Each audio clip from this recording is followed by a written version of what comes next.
Welcome villagers to the village hidden in the stories. I am your guide, All Kage. And I hope you like the video I made for you today. But before that, I would love to thank the new subs for growing my channel. I feel like soon we will be at 1K subs. I'm also using a new AI to see if it's better. So far I can hear it sounds better. But other than that, we will have to see. I hope you like What If Naruto was sent to the Flash. Please like the video. Comment to give me feedback and video/what if ideas. As well as subscribing. Without further ado, let's get into this amazingly crafted what if. A bright morning starts the day as some light lands on a blonde boy. As he strained, the light caused him to open his eyes with a groan. Rolling over, he moved from the light, his blue eyes mirroring the sky outside his tent. With a groggily yawn, he moved to grab his things. His shinobi headband. His orange and blue jumpsuit. His blue shinobi sandals. His shinobi tool pouch and backpack. With everything put together, the boy moved out of the tent, getting hit by more light until his eyes adjusted to his surroundings. He was tan and his blonde hair was as bright as the sun. Whisker-like birthmarks stretched across his cheeks as he gave a grin. And with his open jumpsuit, he seemed ready to start whatever the day had in store for him. Hey! Pervy Sage! An older male in a similar tent only responded with a groan. I said hey. This earned the boy a sharp what before the man stepped out in his sage attire. The man was old enough to be the boy's grandfather. Close enough to the truth anyway. But even with that, his white hair made him seem older. While most people had gray hairs when they got older, this man had full-on white hair. It was unknown to the blonde if the man had always had that hair or if he was just that old.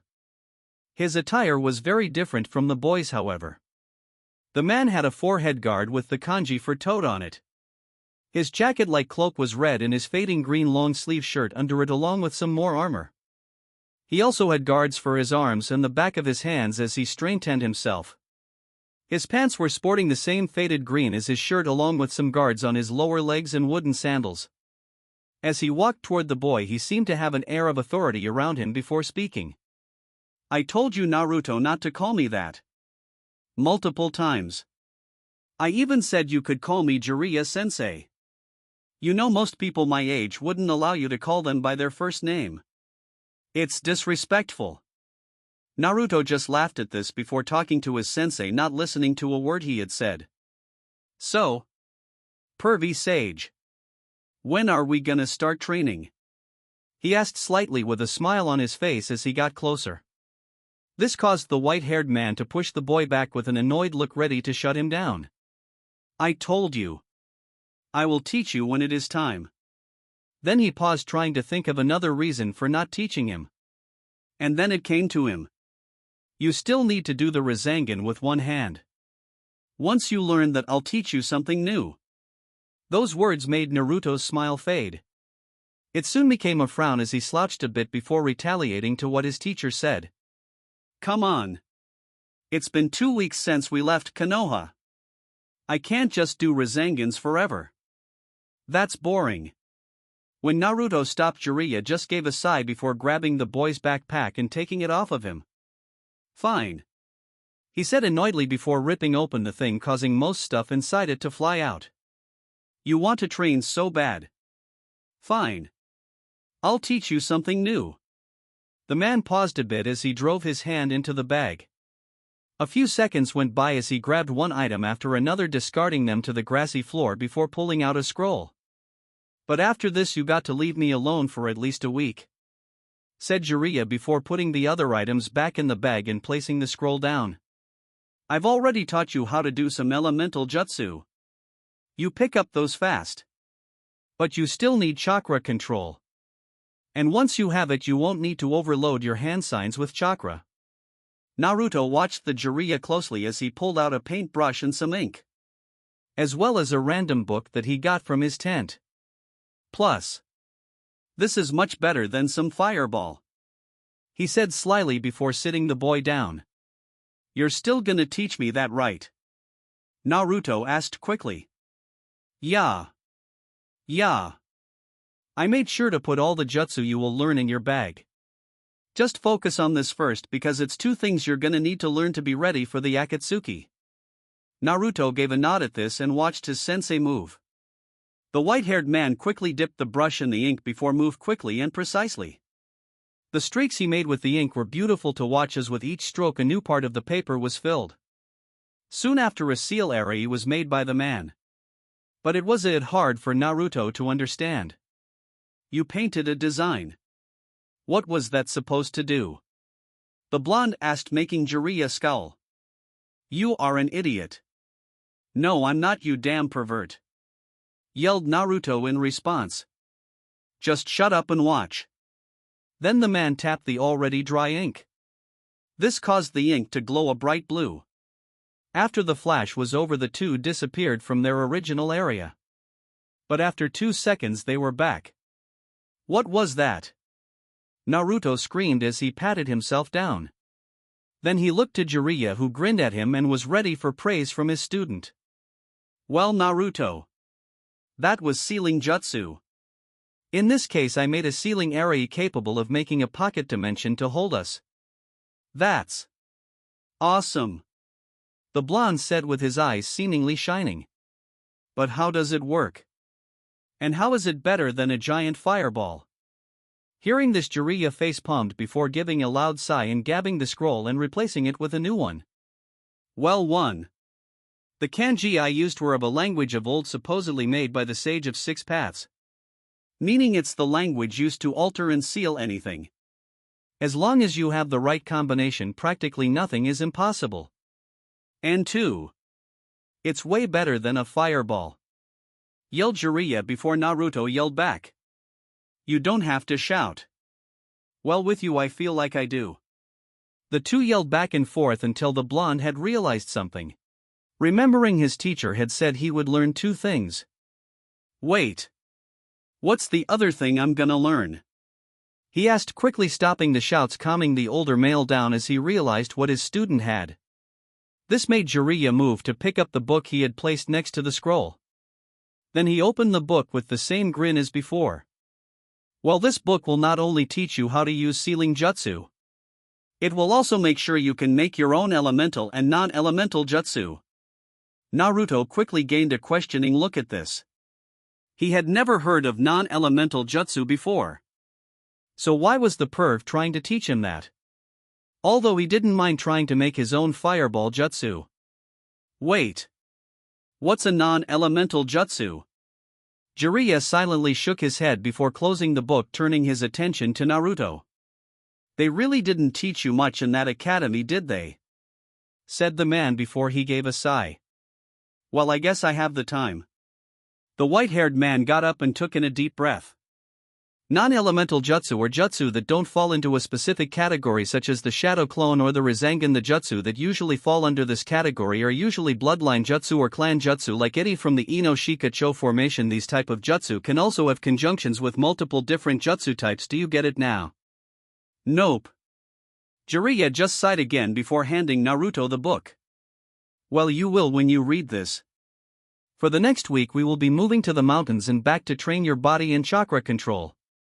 Moving through trees with no chakra. Water walking with our hands instead of our feet. Basic workouts with weight seals placed on your body. I will also expect you to draw those on yourself. Work on the seals and jutsu on your own time. Naruto's jaw dropped at this. Why would his sensei put he through the same training as Bushy Brows and Bushier Brows sensei? It was terrible what he had to go through. And the fact he wouldn't even help with the sealing techniques was worse. The boy only saw the actions as unfair, but he knew the training would make him strong enough to bring Sasuke back. And that was all that he cared about. And knowing that meant there was no use arguing. For the next week Naruto and Jiraiya worked hard. Each day Jiraiya had Naruto move with him with weights towards the mountains. And whenever they had a break, Naruto had been almost forced to do chakra control training with the weights still on. Each night the blonde worked on sealing techniques from the book and creating his own jutsu. While he didn't fully understand creating jutsu, he fully understood the sealing jutsu. Even if he was new to it, it was like it was in his blood. Even with his bad handwriting, he was somehow able to keep his hand steady to make basic sealing scrolls for some of his items, allowing him to carry less. It was amazing what you could do with seals. Naruto still didn't think it was better than an elemental jutsu though. Because how would he use this in battle? Maybe he could figure that out later. After the week had ended, they finally got to the mountains in the land of grass. Naruto and Jiraiya landed at the top of a mountain. The boy's body had been more toned from the conditions he had been put through. This was mainly due to the extensive training that was sped up by the fox healing him every step of the way. Since Jiraiya took advantage of that, the boy had grown fast physically in that 1 week. Okay, Naruto. It's time to take those weights off. We will get you used to your extra speed, and then we will see where you are currently at on your sealing and jutsu making. You probably didn't get too far in just a week though. Naruto just gave a grin-filled nod before doing a hand signs. The weights he had been using were sealing weights that Jiraiya had him draw on his body with his blood, making him the only person in control of them. Jiraiya also told the boy only to deactivate the seals in a fight or to get used to his base strength and speed whenever he increased the weight. And that feeling of taking the extra weight off made him feel weightless.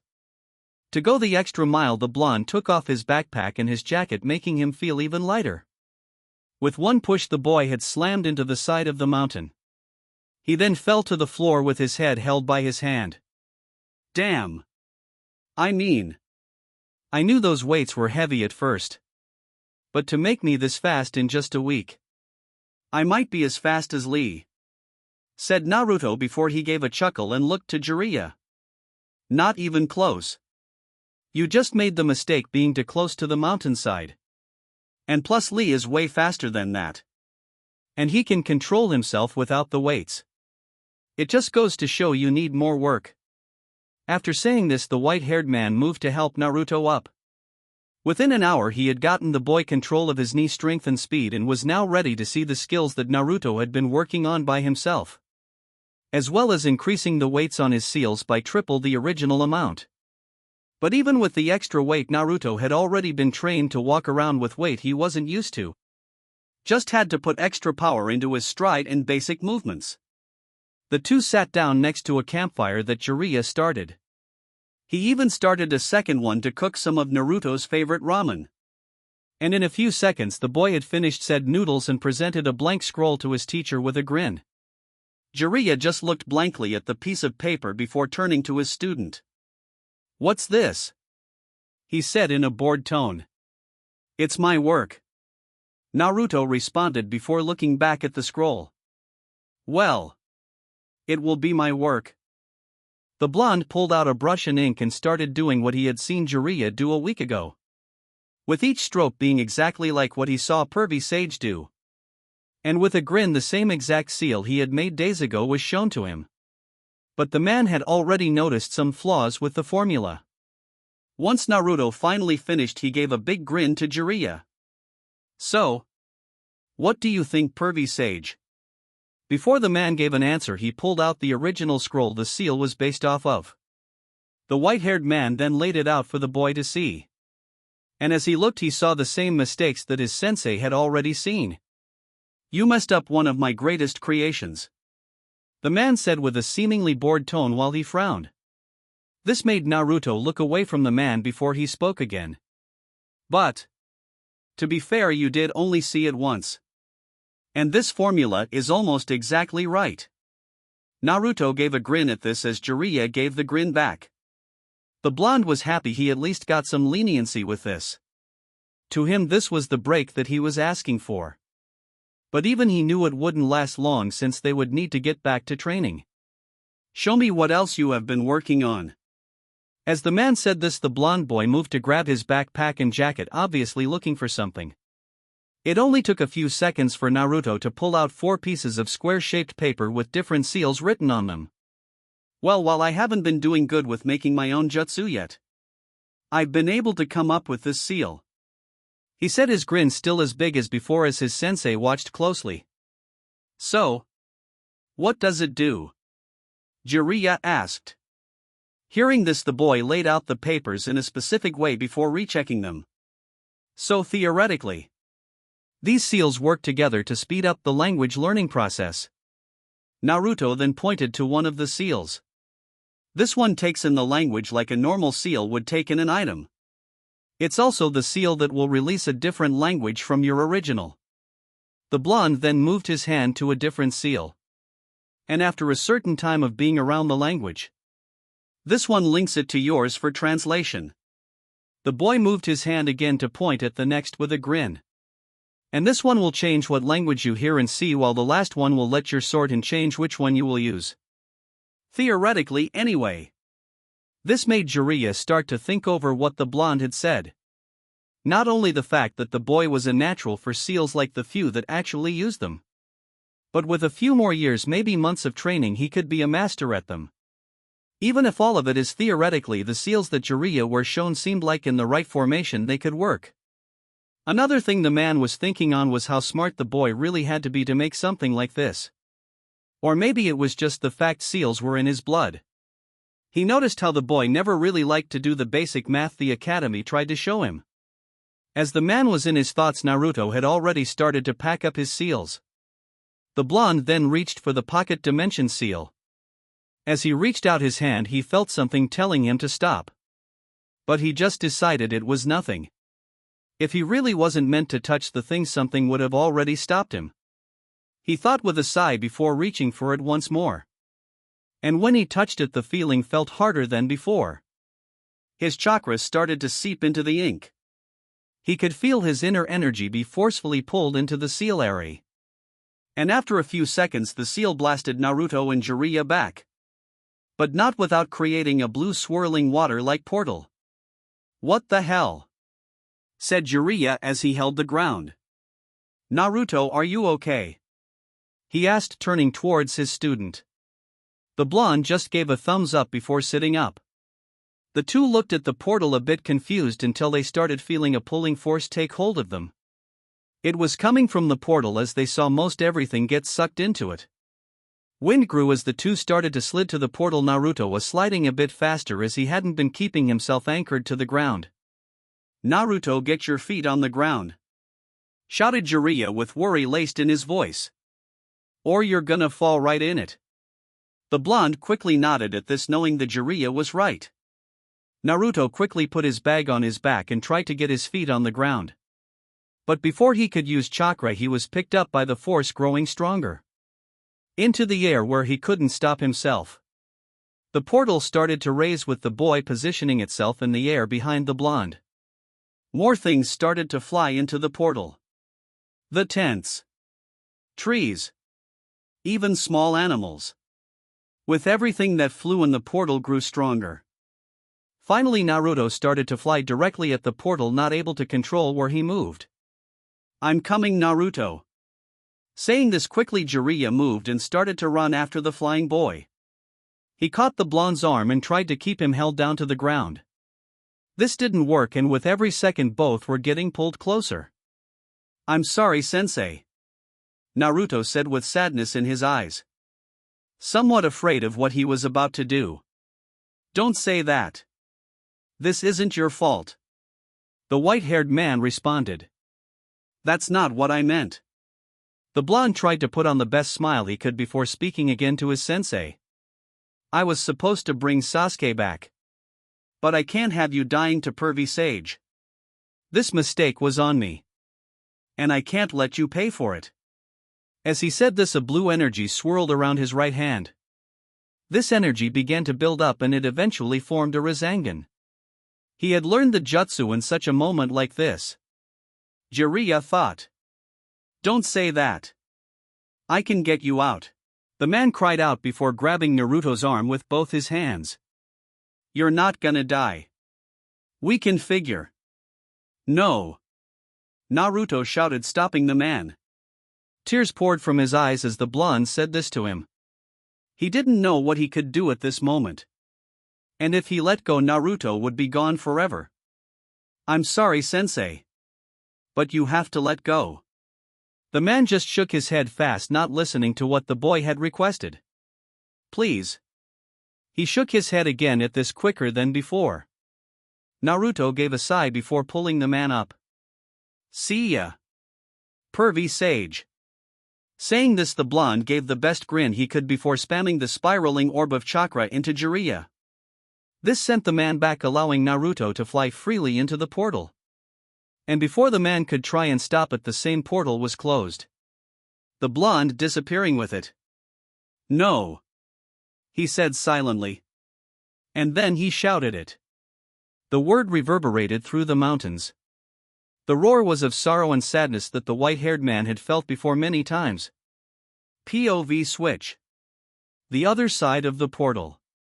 The blue portal opened up to a world unknown to even the strongest shinobi. No one was able to find a way to go to a place like this. Not even Kaguya herself. As blue portal swirled in the alley, many items started to fly out of it. The portal was only up for a few seconds, but tons of trash was able to pour out. And then someone came flying out of it. Naruto slammed to the floor of the alley before the blue portal had closed. The cold pavement was the embrace he gained after the hard land. His mesh shirt didn't leave the elements unable to touch him, so as he tried to get up, the wind rushed around him. "I'm alive." The blonde got up quickly and looked at his backpack. "But how? I was sure I was dead," he asked himself before looking around sharply. Then he looked where the portal was before. Maybe it was like a transportation portal. It must have left me somewhere. Got to figure out where though. After saying this, the boy looked to the building beside him. He rushed at it and put both his feet on the side before falling on his back. While this fall didn't hurt, it still confused the shinobi. "What? Wait." Naruto got up again and put his hand near the wall. Then he tried and feel for his chakra. He felt it there. It was there, but it was weak. Too much was gone for him to access any without dying. Meaning no jutsu for now. But wherever he was, he had never seen a building like the one he was in front of. It seemed rocky but smooth at the same time. If anything, all the boy knew was he was dropped off in some random place by the portal. And then he perked up with an idea.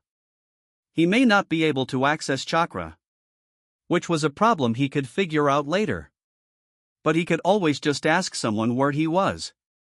Naruto rushed out of the alley looking for anyone to help him. Deciding it didn't really matter who he talked to, he ran to the first person he saw. The man was a bit older than him. Probably late 20s to early 30s.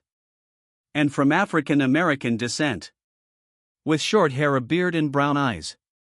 He also seemed to have some form of suit on with a golden badge near the inside of the coat that the boy only seemed to be able to see because of the way his coat swayed. "Hey! I need help. Quick, what village is this?"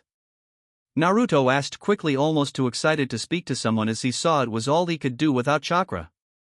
But instead of responding to Naruto, the man seemed to speak gibberish to the blonde. This made Naruto step back. And it made him worry even more. He had to be in at least foreign lands for this to be a different language. And if anything, most people from the other lands Jiraiya had taught him about had known his language. But with what he just heard, he realized he was probably so far away from his home. Too far to find his way back. So all he could do was sit and let his emotions take over. He would never get home. And as he blankly stared at the floor, the blonde didn't notice as he was led somewhere by the man. When he finally calmed down, he realized that not just the buildings were different. Even though some buildings were as tall and even taller than the Hokage Tower. With roads not built for horses or villagers or even shinobi. But for these metal things that roamed almost seemingly by themselves. It only took the blonde a few seconds to realize there were people inside the things. Even the people seemed different. Their clothes seemed way different than what he was used to. Well, most of them had clothes he had never even seen before. And less people with bright-colored hair. This place was weird. Then he looked back to the man. He didn't care about where he was taken for the most part. Until he figured a way on how to communicate with them, he really couldn't decide what to do. Plus, he had a gut feeling that he was a good person. A few minutes later, and Naruto found himself in a building. As the man kept his stride, the blonde didn't falter in his. Entering another thing that Naruto didn't understand at all. It was some sort of moving box. While he couldn't see the movement, he felt it as the thing lifted the two of them up and into. And then he saw a new place. Although it seemed to be the same building with the same weird symbols around it. He wondered what crazy justy he had just been through. The place was a blur as the man kept him moving. All he could tell was that he was in an office with many people. Most wearing similar badges to the man that was leading him. And then suddenly the boy was sat in an empty room with the man leaving him there. That was a bit confusing to say the least. Naruto just gave a sigh before looking in his bag. Most of his stuff was broken. And all of his weapons were in scrolls that he couldn't even access because of his chakra. His food was also in those same scrolls. The only things that he had in the bag that wasn't in scrolls were his ink, his brush, his black sheets of paper, and his language seals. Naruto paused for a bit. And then looked back into the bag. He stared in the bag again with an annoyed look on his face. Almost as if rage came over him, he ripped the small pieces of paper out of his bag. I really got to start paying more attention to my stuff. Instead of worrying about chakra. He shouted angrily before sighing again. Wait. I don't have chakra. The blonde boy paused again, remembering his earlier problem. How was he going to activate them? The boy started to think again.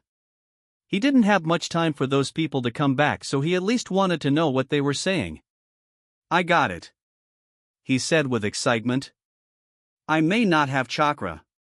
But the ink already has the chakra from when I put it in. I just need to alter the seals so they will combine with my chakra network. And then they will passively activate. Naruto quickly started to work on the seals. It took him more time keep checking if someone would walk through that door than actually making the thing. But maybe if they saw him doing this they would just think he was painting. At least that's what he told himself. He had no real idea what anyone from this place would think. This was all still too confusing for him.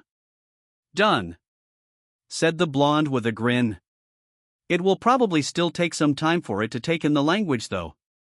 So I'm still kinda stuck until someone talks around me enough to register a language. But it's better than nothing. After saying this, the boy quickly put the seals on his body. The first on his neck. The second on his neck as well.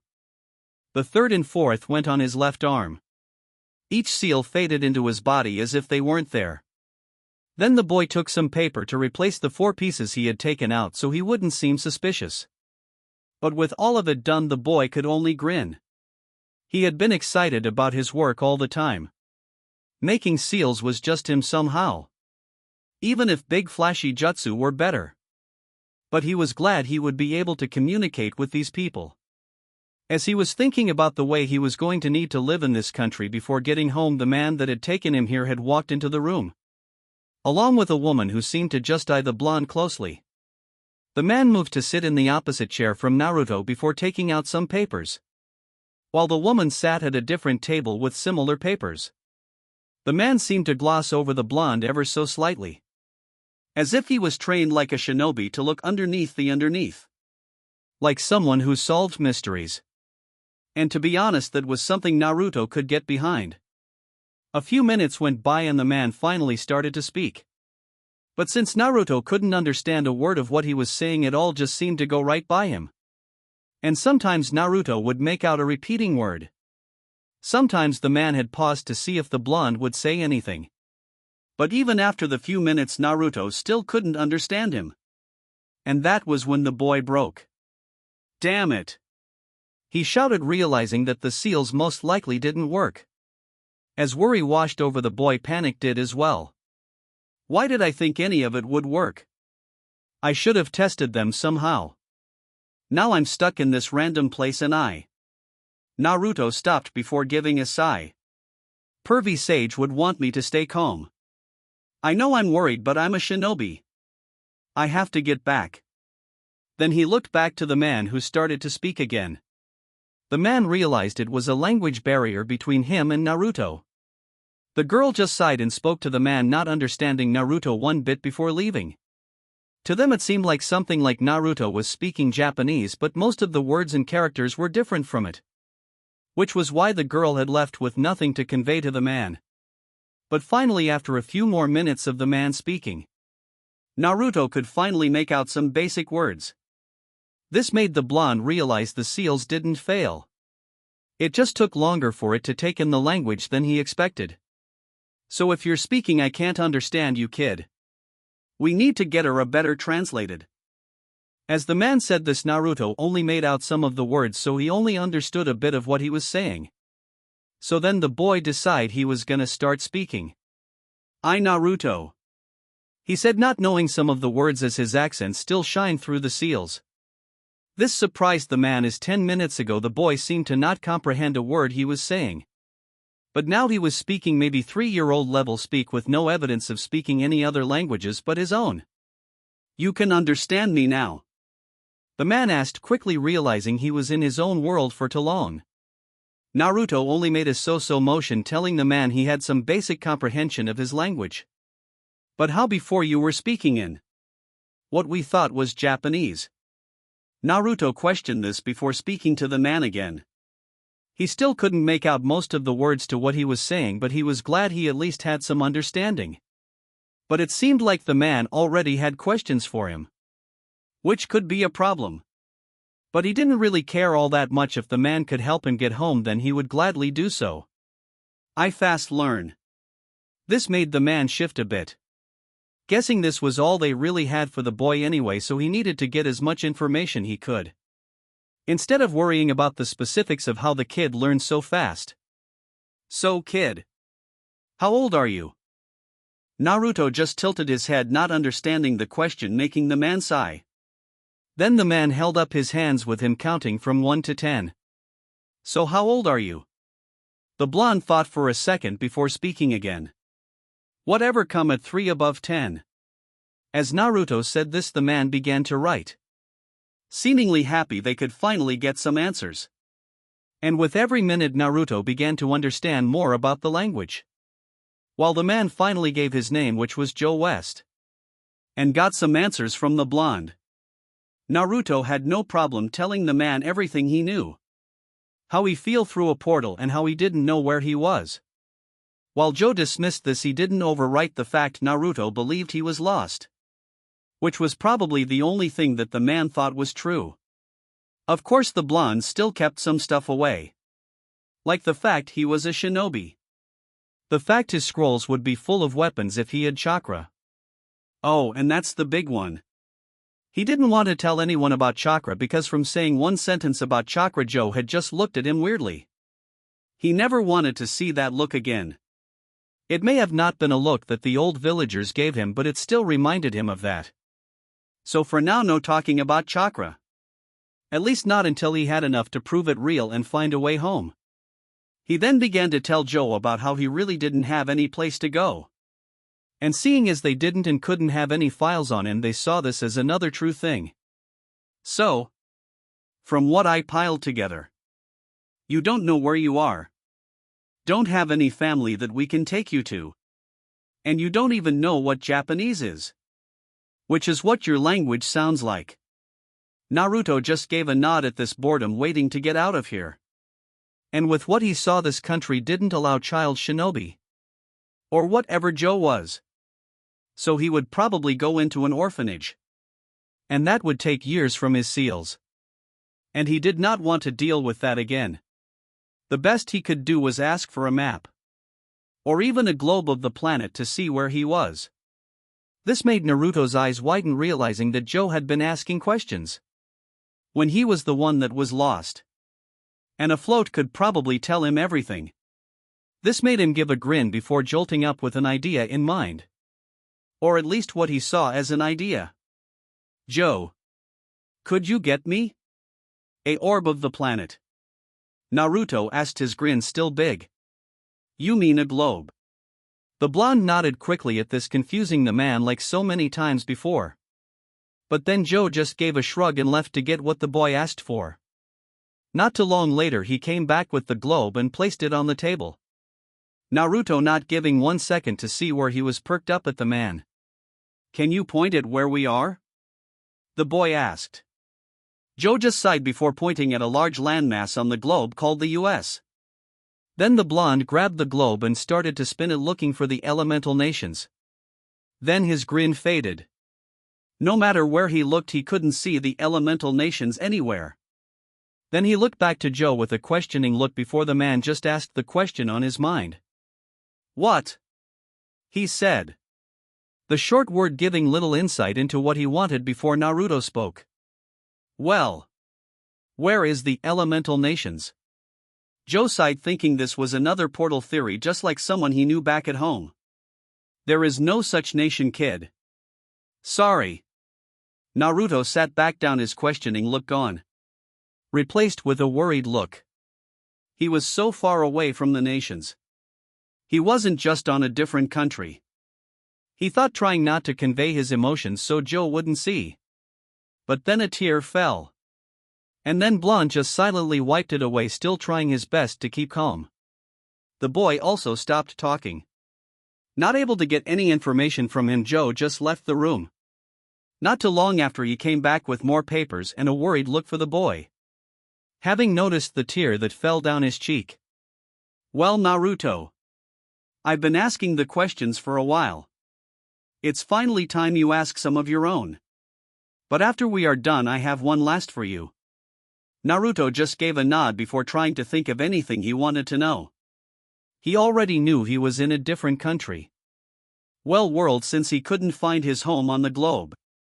But he didn't know much about this place. Aside the fact no one here had chakra, which just changed everything he knew. He was taught when someone didn't have any chakra, they died. So he couldn't understand chakra just not existing here.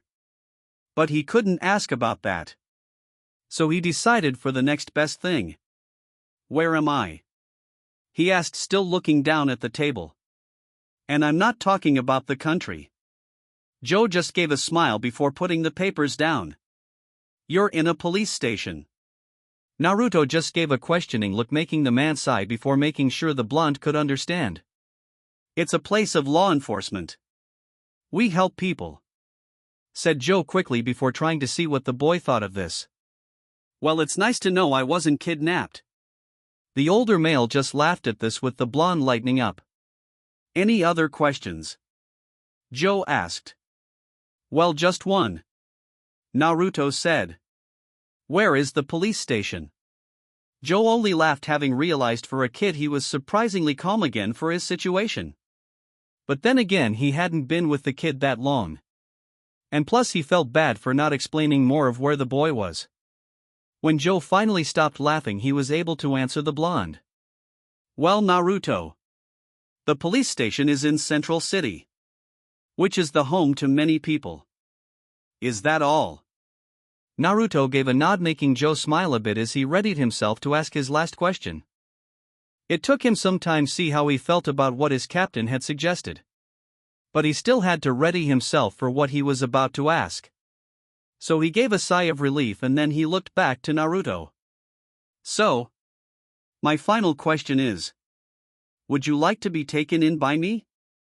The boy looked surprised at the words that came out the man's mouth. It shocked him so much that he stayed silent for a bit. Even when he left the village with all his friends worrying for him, he didn't think anyone else would show that kind of, well, kindness. It was new for him that a complete stranger wouldn't outright attack him, and not even insult him. Sure, this was a different world, but just being treated like this was still somewhat new. And what Joe asked made him realize that the man had been nice and tried to help him, even when they had no communication. Which, while not that long, still made the boy think a bit. Why would you take me in? Asked Naruto silently. The man gave a smile before laying back, trying to relax. Well, Naruto, you're someone who has no records. With that being said, you have no one to go to. As a detective, I'm meant to help solve mysteries. But most importantly, I'm meant to help others. Help the people of this city, that is my job. And seeing you with no one to help you, I decided I would help any way I could. Then Joe paused before getting up and going next to the blonde. The man moved to squat down and looked directly into Naruto's eyes, which seemed to be somewhat calm but too dark for a child. And not dark as in evil. Dark like someone who has been through a lot. Look. I know we have only met probably an hour ago. But if you want it to be, my home is your home. Just say the word. All you need to know is I do have children. So you will have 2 little siblings to protect. Do you think you can handle that? Naruto nodded quickly, deciding right then what he had to do. It would be a while before he could go back to his world. And he's sure as hell not throwing a man's kindness away. Okay. Well, first, let's get you out of that orange. And an actual shirt. Hearing this, Naruto looked at himself like he finally realized what he had been wearing in a world like this. No matter where he walked, he saw no one wearing bright clothing. And the only reason he didn't stop wearing the jumpsuit was he couldn't afford anything else. And he liked orange too much to give it up. Naruto gave a smile before letting his hair down by putting his headband around his neck. Time skip. It had been years since Naruto had appeared in this new world. The boy was now 27 with his 2 siblings, Barry Allen and Iris West, being 25.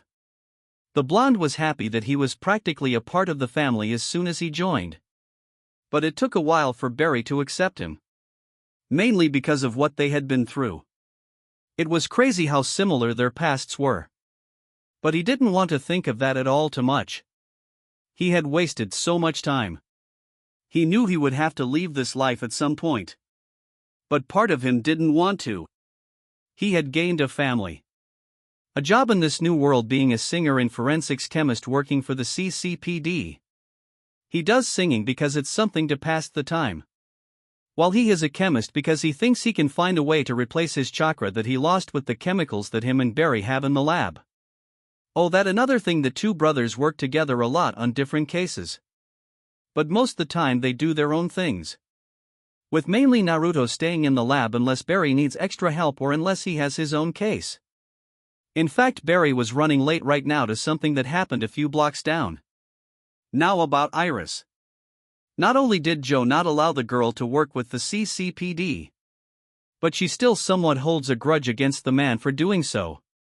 She also works at a coffee place named Jitters and was thinking about starting a blog. Naruto supported her all the way. He knew his little sister would probably go somewhere with how she wanted to publish the truth. And Joe was still a detective on the force. A good family for him. Naruto walked down the street beside Iris, who he quite literally towered over in height. As the 2 walked, they grinned at each other before finally talking. So I heard you got some breakthrough in starting that blog of yours. The girl laughed a bit before punching him in his side. You know, for a little brother you're very much like a helicopter parent. The blonde just shook his head at this before turning to her with a smile. I thought we established I was the oldest, he said as the girl gave a shrug. So how is the blog doing? Iris gave a sigh of boredom and annoyance before shrugging, seemingly telling the boy that it wasn't going that good. Well, I haven't been able to get any good stories on anything, she said as she looked to the blonde. What about all the current height and crimes? Naruto asked quickly. I'm sure that would be a good story. Iris just shook her head as she heard this. To her, it wasn't really something that she wanted to write about.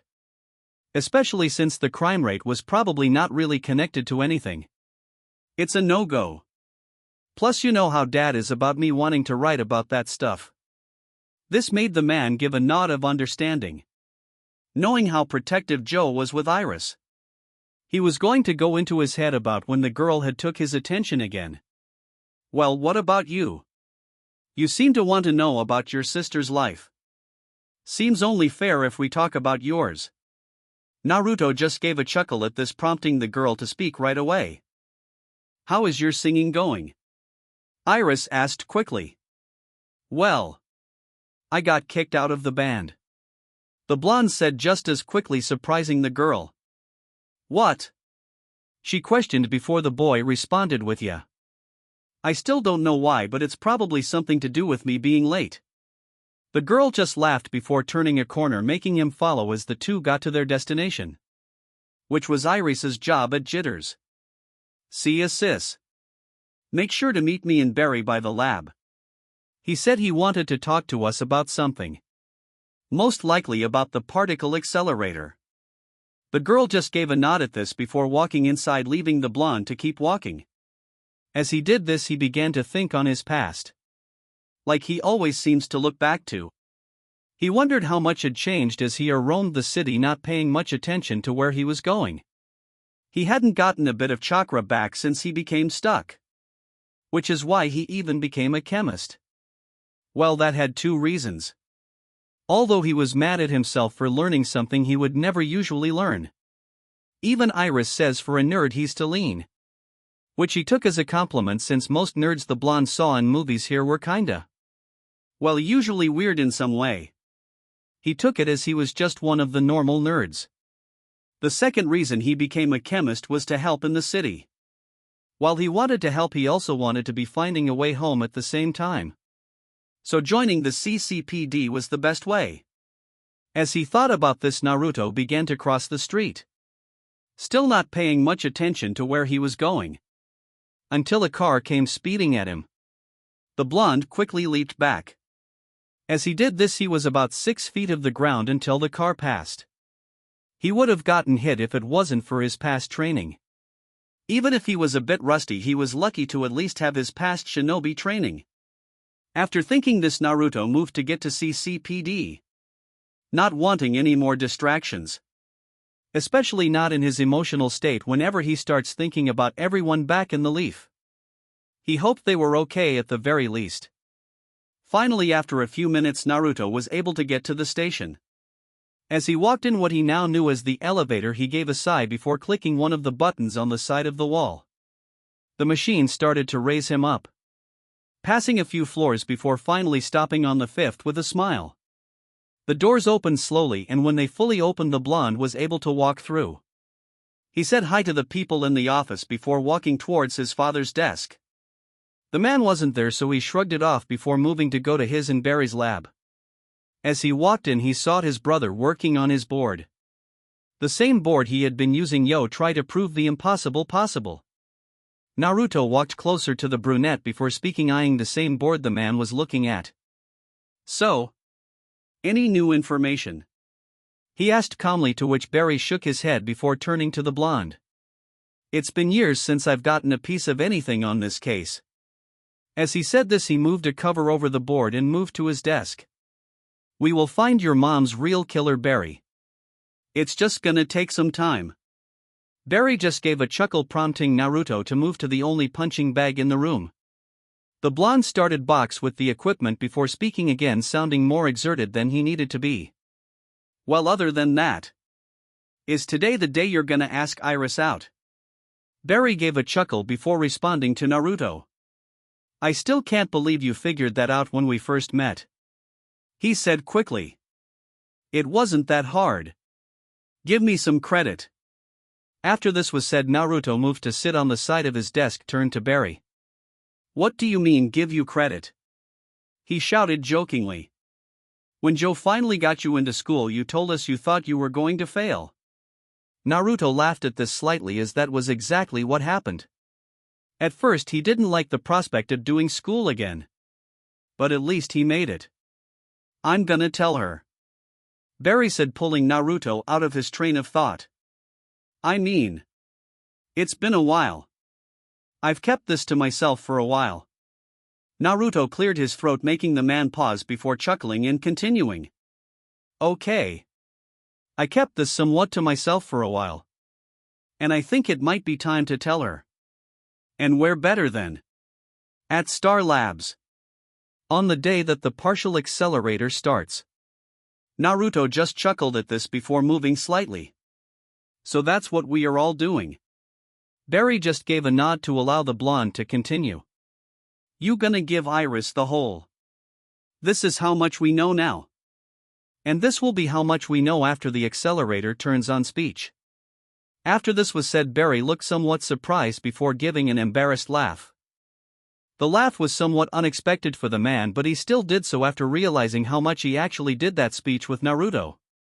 This made the blonde chuckle a bit at his brother before laying back a bit. Hey, if you're using this night to speak with Iris, then I ain't going. Don't want to see my two siblings. Naruto shook his head quickly, already not wanting to think about it before the words could leave his mouth. Plus, I was hoping to use the lab anyway. And if you need me to do anything while you're having fun, I can do that too, said Naruto before going back to his desk, pulling out a notebook for a reason Barry didn't understand. Well, I do have to process some evidence for a shooting that happened today. That way Joe won't be mad at me for leaving the lab. Then he paused a bit before looking back to the blonde. Wait. Are you still working on that project that you won't tell me or Joe about? The blonde gave a nod, somewhat surprising the brunette. Wait, really? I thought you finished that. Naruto shook his head, showing a basic answer before taking out some stuff. Well, at least I'll be able to talk to her about it by myself. Talk to who about what? Came a familiar voice from the doorway of the lab. As the two brothers looked, they saw Iris standing there before walking into the room. Well, Barry was talking about one of his friends from Star City when he went on that trip, said Naruto, trying to save his brother in the conversation. Okay. I guess. You two ready to go to Star Labs? Barry gave a chuckle and a smile before standing up. Forgot I already told you about it. After saying this, the brunette walked next to the girl. Yeah. You do tend to be into your work. Me and Naruto always have to pry you away to eat, Iris said before turning to said blonde. Naruto. You coming? The blonde just shook his head before speaking, smiling before so. Nah. I kinda need the lab for right now. And this is the perfect moment. The blonde then gave a grin. But if you want to give me a souvenir. Iris just gave a laugh before responding to her older brother. Like I told you earlier. You are so weird for a nerd. And if me and Barry need to pry you away from work this time, we will. Come on, Barry. I want to see this atom smasher. As she said this, she walked away with the brunette not too far behind her, following closely. Naruto shook his head to himself, ready to get to work as he set up his computer to start recording as he stood up. Today, I have the lab to myself for a little bit. Chemistry is what I believe over the years to be able to make enough energy to replace my chakra shortly to travel home, he said before pausing with a smile, then grin.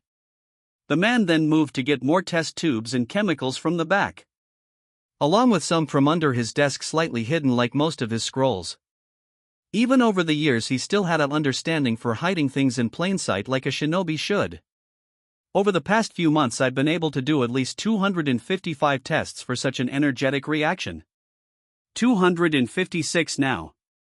After hearing himself, the blonde gave a chuckle. If only Shikamaru heard me talking like this. Even he would have to show some surprise at that. Well, maybe I could bring the computer back with me. It's a recording, so it should still work even without internet, said Naruto as he eyed the device with an idea in mind before jumping up in joy. Well, since this should be my last test, it should work. So I guess I should give a rundown of what I've been doing over the years, guys. Naruto paused before speaking with one of his usual goofy grins on his face, still happy even thinking about his past. So guys, it's been years since I left home. And hopefully you all bring Sasuke back for me. And if you did and Sasuke is watching this, hope we get to spar soon. Sakura, all I can say is sorry for not coming back sooner. But I'm there now, right? And if you're wondering how I can now challenge Shikamaru in shogi, it's because I spent most of my life carefully planning how I would spend it. Wow, now that I'm hearing that, it's kinda stupid. Naruto gave a laugh at this before continuing to speak to the camera. While I may have changed a bit, guys, I'm still the same knuckle-headed, unpredictable shinobi. Although I do know now can't solve every problem by punching something. You can thank Pervy Sage and my new family for that. After saying this, Naruto gave a sigh. realizing he really needed to get all that off his chest before doing his last test. Naruto then got to work. As he did so, he moved fast, mixing what little chemicals he had been able to get over his many tests. He just felt in his gut that this test would be different. It wouldn't fail like the others. He thought quickly before mixing the chemicals.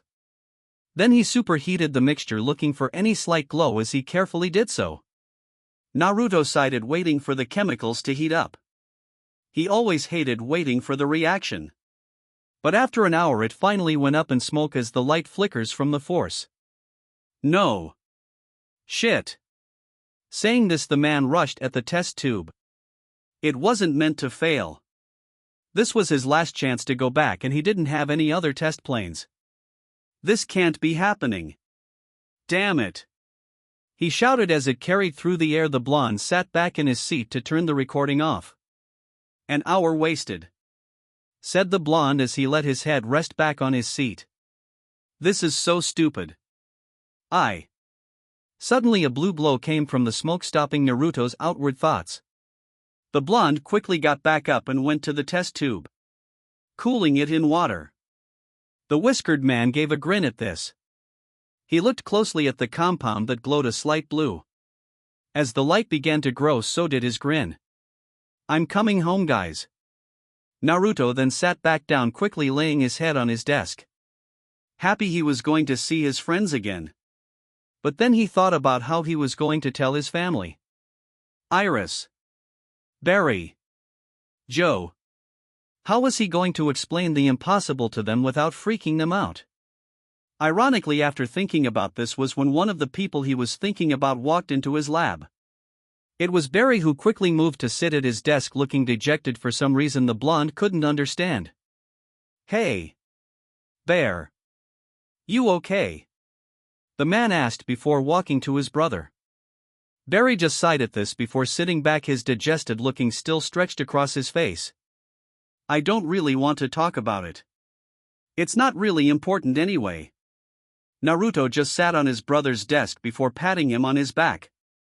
Wasn't able to tell her, were you? How are you always able to do that? Asked the brunette quickly. Do what? Said Naruto with a grin. Look right past me to see what I'm thinking. The blonde just laughed at this, seemingly keeping something funny to himself. It seems after being a shinobi he was so used to people looking past him that he never really realized he did it with his siblings. Well, to the point where Barry would notice it anyway. That too. How do you always seem so happy? After everything that has happened. You told me an Iris stories before you became a part of the family. Naruto then paused before getting up, his grin still in place. I could ask you the same thing. But anyway. The blonde paused again to think about his answer as Barry watched him. The man couldn't really think much on. He guessed it was the fact it was who he was. Along with some other things. Even throughout all his pain in the past, he still looked at the good side because of his goals. To the point where he could get through anything. The whiskered man then turned to his brother, the grin turning into a smile. It actually a couple of things that keep me going. Naruto said, sounding grateful for all that he had, his new family. But what I think keeps me going the most is you, Iris, and Joe. I don't know where I'd be if I didn't find Joe that day, said Naruto before sitting back in his seat with a grin. But after he said this, silence reigned through the room, with Barry giving a smile to his surrogate brother. They probably would have found some work to do if the lights didn't go out. But it wasn't only the lights that suddenly went off. The TV that was once playing a live feed of the particle accelerator went black as well. This made the two jump up to do different things, as the only light source they had was from the windows showing the city behind them. Barry got up to move to the skylight. He wanted to pull it up so it wouldn't start raining inside. Also questioning why such a weather change happened in such short time. While Naruto went to the TV in wonder of why it suddenly cut off, when his computer was still on. The man hit the box a couple of times expecting a change, but nothing happened.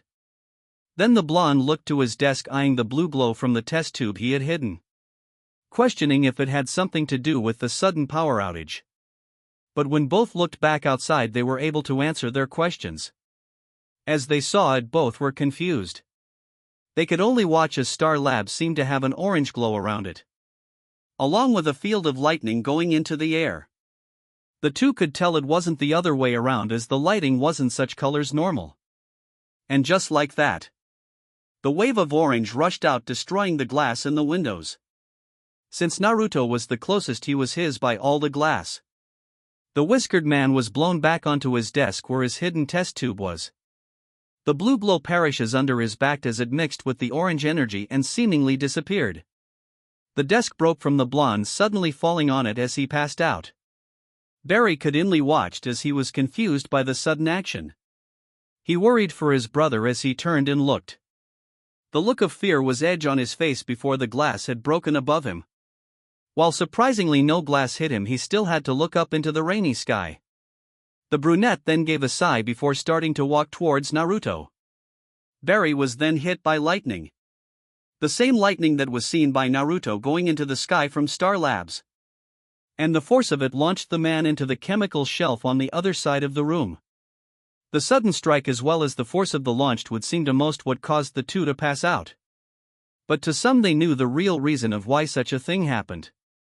In Naruto's Mindscape, a orange beast of fur and dark chakra lived. The giant behemoth stirs a bit as its red sharp eyes open.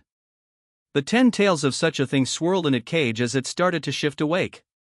As it looked to itself, it seemed quite confused by its state. Mainly at the fact of the tails it possessed. And even with the 2 seconds of it being awake, it seemed full of rage. But somehow it also seemed understanding. The beast gave a roar as its body looked to be of a human, but its maw of a fox. Its long ears stretched back as its claws scratched the bars of its cage. "I'm still in this reached cage. But I thought I was with that Uchiha," it said as it stopped its useless attack. "If only this seal had been destroyed already, I would be free." The fox-like monster said this in boredom as it lasted its head down. "No. I was free. My other half at least. I'm back together. But more than that. More powerful. As well as back in the old brat." Its sharp eyes looked past its imprisonment towards the dirty waters of the sewer like underground, as well as to the disturbance of the seemingly shallow water. As he watched said water, he was able to see a figure moving to get out of it. The figure seemed to be moving up fast, and suddenly the water burst from its rest and allowed the figure to be shown. It was Naruto. His whiskered face looking similar to the fox's whiskers as said beast kept his watch on the blonde. The beast seemed surprised by the new look the man had as he started to cough up water. The blonde looked tired from the sudden breach of water as he looked around for any clue of where he was. But with one look he could already guess where he was. "Damn. Of all places," Naruto said with annoyance clear in his voice. Then Blonde stood up and turned to the dark cage behind him, as he seemed to expect it being there. And when he looked into the cage, he saw the beast who had been watching him. "So I am in my mindscape. I really forgot about you, damn fox," Naruto said with spite in his voice as he looked towards the 10-tailed beast. "And what's with the extra tail?" The fox sighed at the question, still not responding to Naruto as the blonde waited for some response. "Man, you really don't want to talk. And why do you seem so calm?" he asked, somewhat confused by the fox's new demeanor. "What, have you been asleep this whole time?" This finally got a response from the beast. A chuckle rumbled from its maw as it calmly closed its eyes. The laugh continued and became stronger and more stable as it moved its head. "You never laughed before, fox," said Naruto with as much malaise as he could.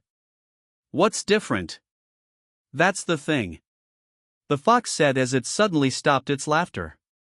"You've changed so much. And yet you still have that much hate for me. With no understanding for what I am. It really shows how idiotic you are." Naruto gave an almost animalistic growl before squatting with a look he hasn't used in years. His closed eyes and bored look combined to make him look like a fox as he grumbled as he knew there was nothing he could do. And here you are, grumbling like a child. How long has it been, you blonde-headed bastard? Asked the fox as he cackled. It won't matter, you overgrown orange mutt, said Naruto as he responded quickly. But this must have been a bad discussion as the fox roared out with anger before slamming against the cage like before. You damn brat. If this seal wasn't holding me back, I could kill you. What's that supposed to mean, you furball? The fox chuckled in response as he realized the boy saw through the world play. Didn't mean the beast would kill the blonde. But the monster knew at least some information had to be kept to himself.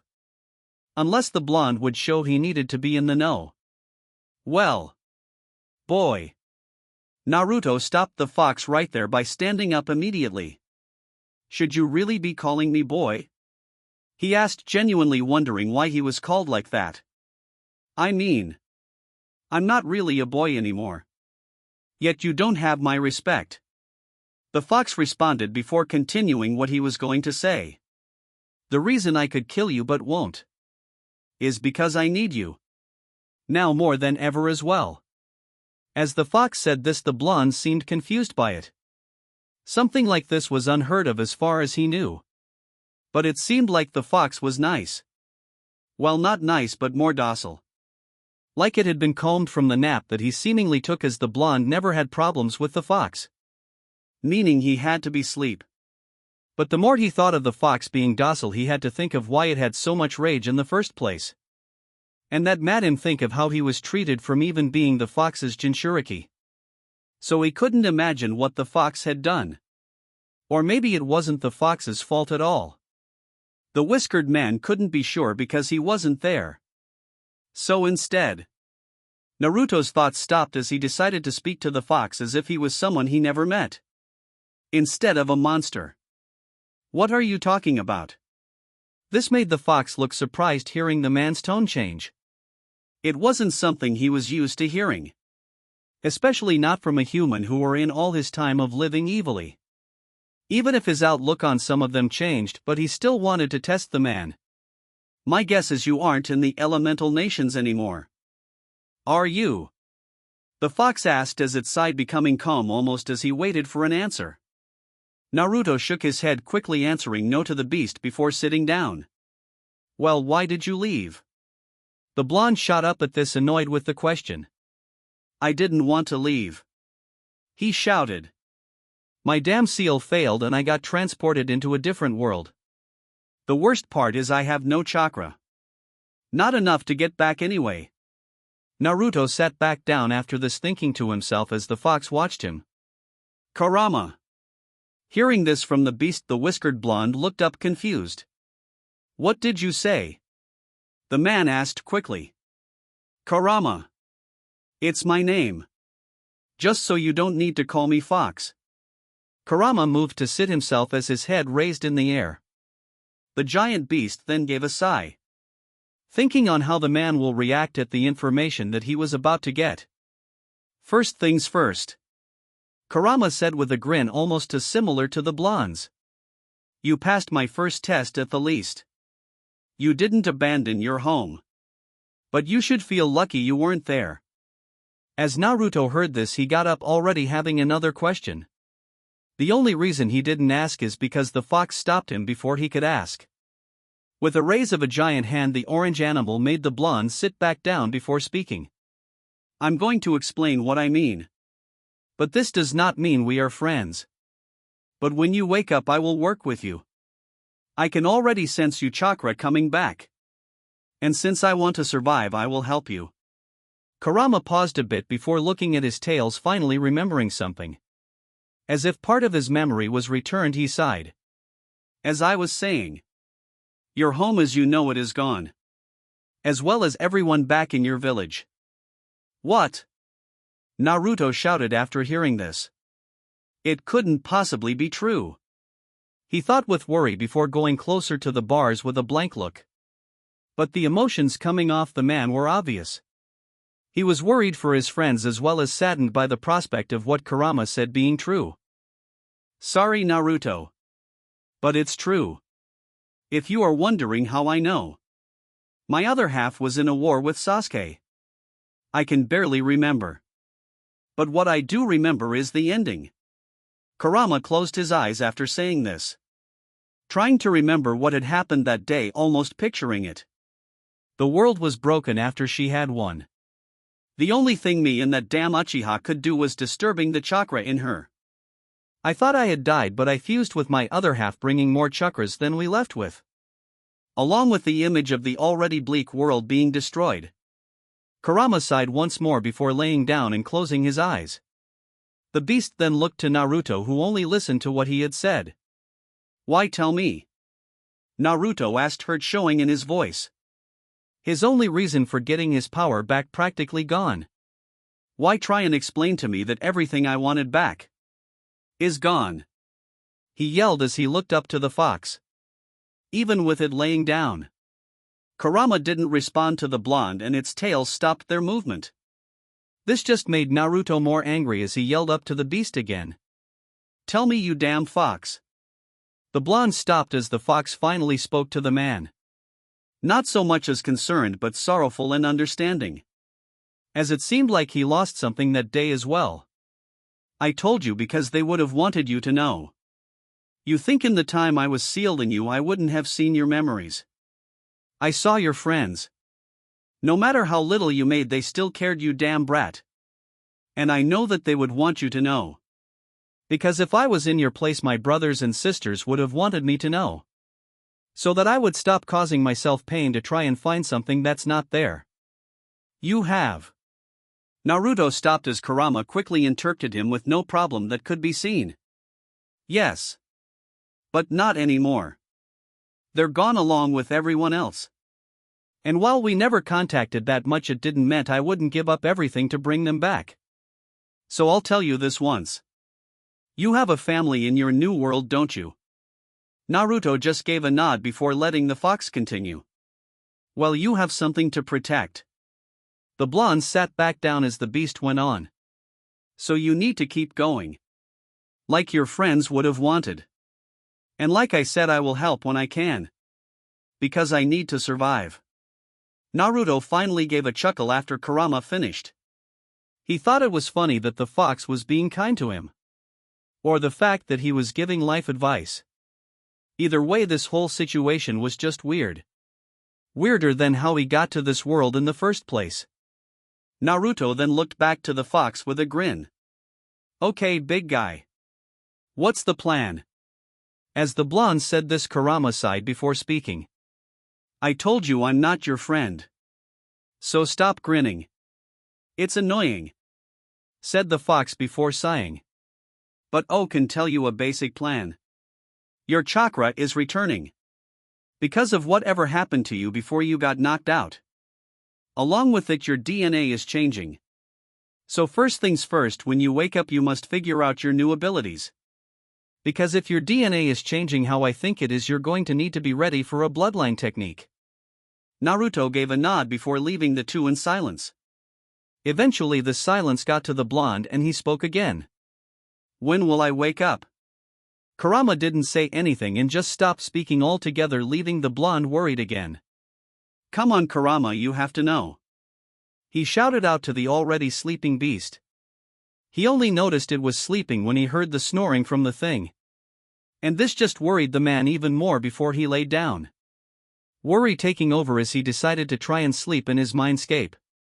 And unknown to him, he started to sink into the water of the place. And then he disappeared from his mind without a sound. Time skip.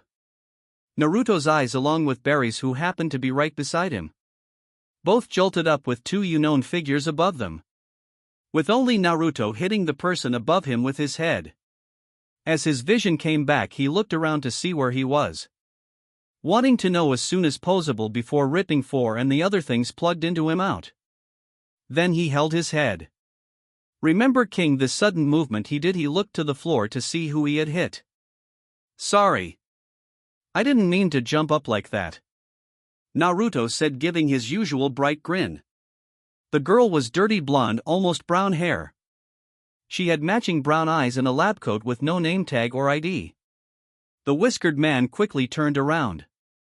His eyes landed on Barry, who was in a similar situation. Well, besides the fact that he hadn't headbutted someone just by waking up. "Yo Barry, you good?"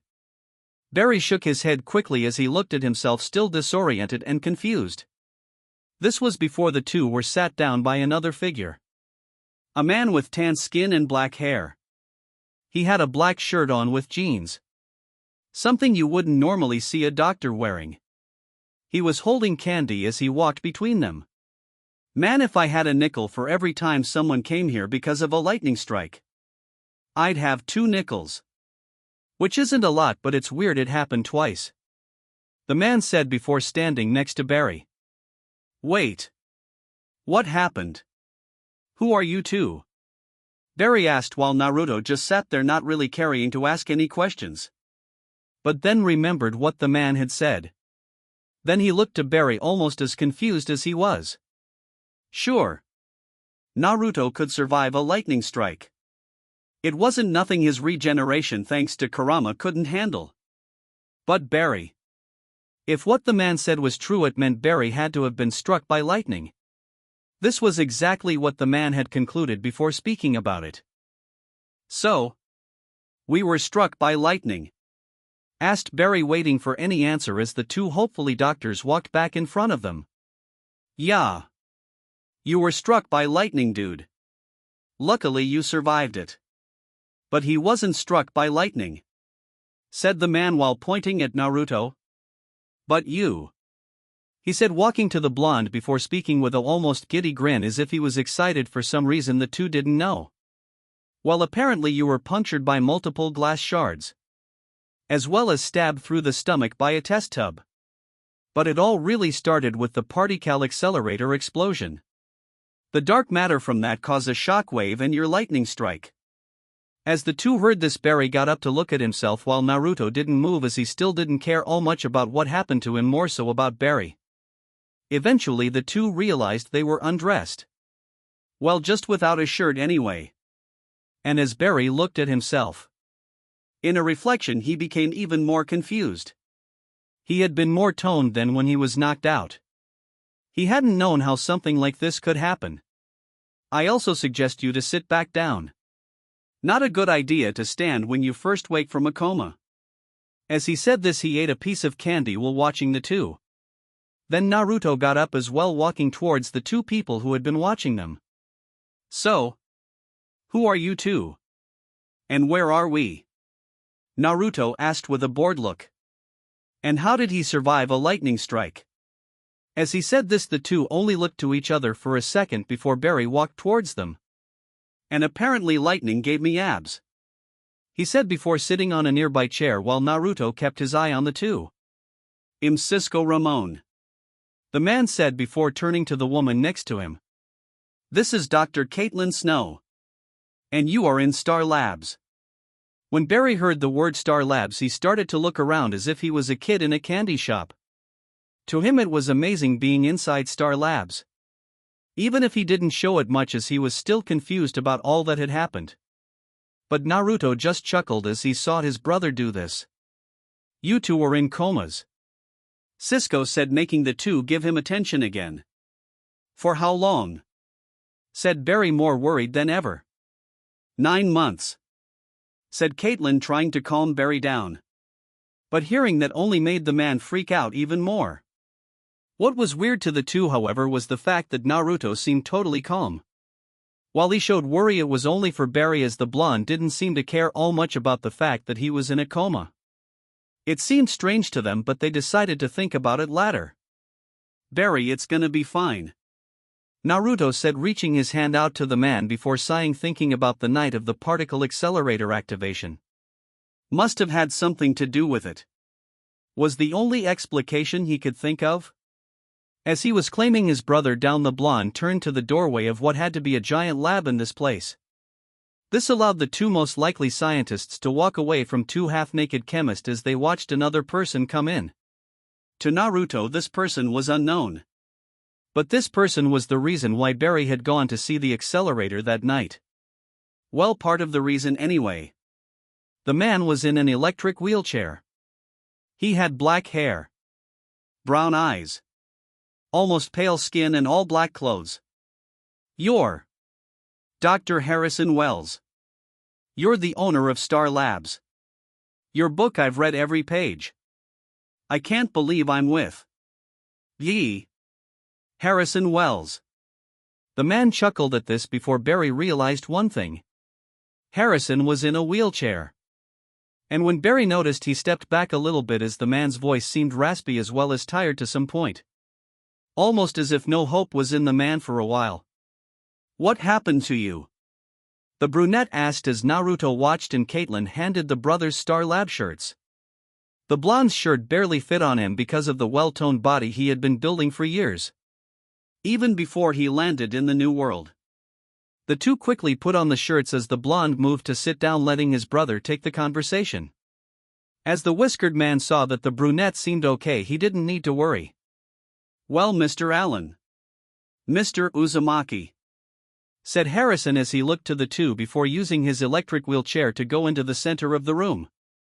As you probably know, you both have been in a coma for 9 months. So 9 months ago, the particle accelerator went online exactly as planned. For 45 minutes I had achieved my life's dream. And then there was an anomaly.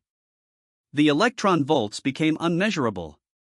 The ring under us, he said before making a popping noise. Energy from the detonation was thrown into the sky. It seeded a storm cloud as well as an energy wave that stretched across the city. The man paused before speaking once more to the two. My failure ended up hurting the two of you. Naruto just gave a look at the man while Barry looked to Caitlin as Cisco again, who stood calmly, both eyeing the two any chance they could.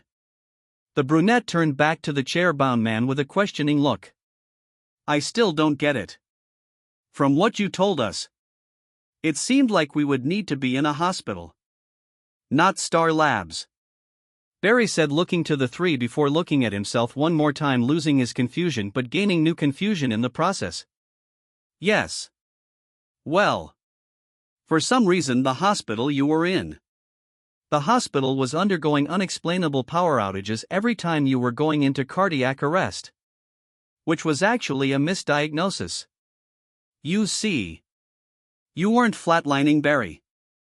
Your heart was moving too fast for their EKG meter to register. After saying this, the man turned Naruto with the blonde still not showing much surprise. And you, Mr. Uzumaki? Whenever the hospital was getting power outages, the technology they had hooked up to you, well, it was overloaded with unreadable energy. In fact, this is the reason your family allowed us to take you here. With the unexplained happenings in front of them, they could only allow us to help. Here of all places was the only way we could help you both. There's some things you need to know before leaving. We still have to run some tests. This is when Caitlin shined in. You see, she said, quickly displaying a tablet to them. Barry's cells are in a constant state of regeneration, while Naruto's seem to be charged with the unexplained energy source.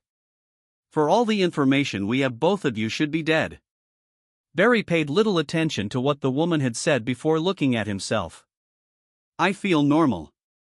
Then the brunette turned to his brother. What about you? Naruto only shrugged before starting to think to himself. The way the man saw it was he was good and should probably talk to Joe and Iris to stop their worries, while Naruto was just having a bad feeling about Harrison. For some reason he didn't trust him. I don't trust him either, Kit. Naruto paused at this as he remembered the beast that he had sealed inside of himself. As he realized the voice was in his head, he decided to keep calm, already knowing who it is. Also not wanting to seem like he was suspicious as he listened to Barry and Wells talk. There are some things we have to go over after you leave this place. But I have warning for you, Kurama said, silently sensing the emotions of everyone in the room with Naruto. The blonde mentally responded with a nod before the fox continued. Be wary of anyone from Star Labs. The whole place reeks of evil. As much evil as all of Konoha. Naruto mentality nodded before Kurama had gone to sleep. He would have probably done that anyway. But having someone tell him to do it reaffirmed what he thought about when seeing Harrison. If anything, he probably needed to watch him the most. The blonde was then pulled out of his thoughts as he saw Barry looking towards him. "What?" Naruto quickly asked before standing up. This made the brunette shake his head before leaving, having decided not to pay attention to any of it. "Uzumaki," said Harrison, making the blonde look away from the doorway and instead look at the man. "What?" "I'm still confused. I was in my own world for a little bit. I don't even know what's going on," said Naruto as he seemed confused and a bit apologetic. Even though part of him was as he didn't know what happened in the short time when he was talking to Kurama. "I can see that," said the black-haired man before he moved closer to the blonde. "I need you to talk to Mr. Allen," he said, sounding a bit worried in his voice along with annoyed. "He doesn't seem to grasp the urgency of the test that we need to do. If the lightning affected him in the way that we think." "I'll talk to him," Naruto said, quickly interrupting him before moving to leave the building. He was stopped by a shout from the wheelchair-bound man. "We know you both were affected. If you can, please come back with Barry. We will set up some tests. When we finish, we will call you." Hearing this, the blonde gave his usual grin before speaking. "I'm fine. I'm sure Barry is fine too. Now, I got some family to catch up with, and if you do need me, you said you would call, so I'll see you all around," Naruto said before waving as he walked off. His voice being a bit too upbeat for someone who had just come out of a coma. As the whispered man left, he made his way to his family home. Or his father home. His past was complicated for someone as joyful as him. But even then, he knew at some point this needed to happen. Naruto knocked on the door quickly. Not anxious, but not calm either. He didn't even have his grin on. His face was somewhere between a worried smile and a stroke. Before the man could think his surrogate father was gone, the man opened the door. Joe looked surprised to see the blonde outside of a work environment. As besides that, the two never really talked unless needed. It wasn't like the two hated each other. In fact, both were basically father and son. But it was just weird because usually Naruto never needed to talk to the man about something. Also, the fact the last time Joe saw his son was when he was in a coma. He obviously wouldn't know how to react. But that was only for a few seconds, as after those seconds passed, the man moves to hug Naruto. "I thought you were still in that coma," he said, almost crying out of his voice. "Yeah. I'm back. They said it's been 9 months. Joe pushed back again to get a better look at the man after hearing his voice. "Is Barry up too?" Naruto just gave a nod to the man's question before they both walked inside. "I thought he would come to see you first, Bug. I guess he went to Iris instead." Joe just chuckled, already remembering his other son's crush. "Well, anyway, are you okay?" the black-haired man asked, still looking a bit worried for the blonde. Naruto gave a grin, reassuring Joe before speaking. "Yeah. I'm fine. It's just weird, being up and about right after that," said the whispered man, his grin turning into a smile. Happy to see the man after being stuck for that long. Him and Kurama had played every game they could think of. Well, until then, Fox fell asleep, that is. Joe turned serious for a second. Most likely from whatever the blonde had said. "You and Barry should take it easy. Iris knows how Barry is. And I know how you are. Even if you both think you're fine, you both should still relax." Naruto chuckled at this, remembering how long it took for him to get used to having someone worry about what he did for others. "I'm serious, Naruto. Be careful," said Joe, making the blonde nod in response, his smile still on his face. "Well, is there anything else you want to talk about? Or are you just going to stay for dinner?" Hearing this, the whiskers man thought about the question for a bit. He finally remembered the second reason he was here. Since he had his chakra again, he could finally use those scrolls. Meaning he would need his old bag from Joe. Yet actually I do need something else. Do you know where my old bag is?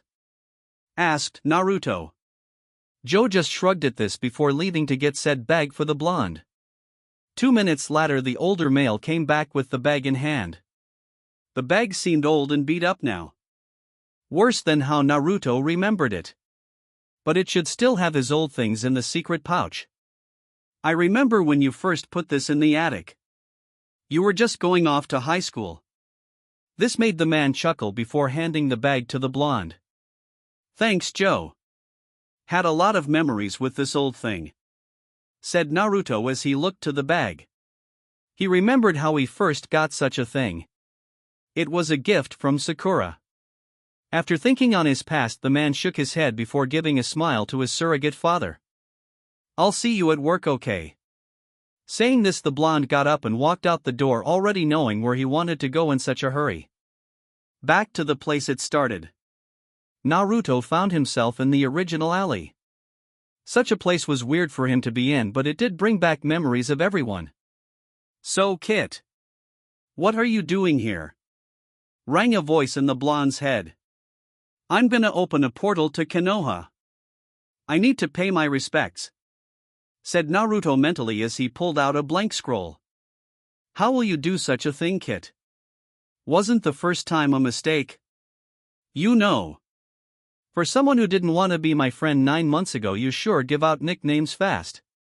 Shouted Naruto in his head, tired of the fox calling him Kit. But if you must know, I've read that sealing book so many times. Just because I couldn't use any of the techniques didn't mean I couldn't learn. After the man said this, he gained a yawn in response. This left the blonde to himself like before Azuram found himself asleep. Naruto gave a short sigh before pulling out a blank scroll. The blonde quickly worked on the thing 1IG to see his world he had longed for. As he finished, the boy quickly tapped the seal. Feeling his chakra go into the paper, he gave a sad smile before he saw the paper float up and create the portal. The one man stepped through the portal silent as he tried to take in everything. It was just as the fox had said to him. A world turned to ash by a war it wasn't ready for. As he thought about this, Naruto moved to look for a stone. Moving through the dust-filled air of the dark world, he was only able to find one stone, but it would work nevertheless. The blonde then took the stone and walked back to the portal. He put down his bag before trying to shift some chakra into his hand. It was harder to do then when he was a kid. Most likely a combination of him not having chakra for a while, along with the fact he had way more than when he was a kid, as well as the fact his chakra was somewhat changed from normal chakra. But he figured he would soon figure out how to use it. After a few seconds, Naruto was finally able to shift his chakra. The energy shifted on the tips of his fingers into small Razangans. Concentrating on his chakra like that was hard for him to do, but easy enough because of how used to the Rasengan he was. With the tips of his fingers, the man carved out many names onto the stone. Sasuke, Sakura, Kakashi, Tsunade, Jiraiya, Asuma, Kirini, Shimamaru, Ino, Choji, Hinata, Kiba, Shino, Guy, Lee, Ten, Niji, Gaara, Taomari, Kankuro. He didn't stop there. He even put the other villages' names on the stone, not leaving a single one out. Before remembering something. Hey, Kurama. You up? He asked, slyly waking the beast who lived in him. Yes, you brat.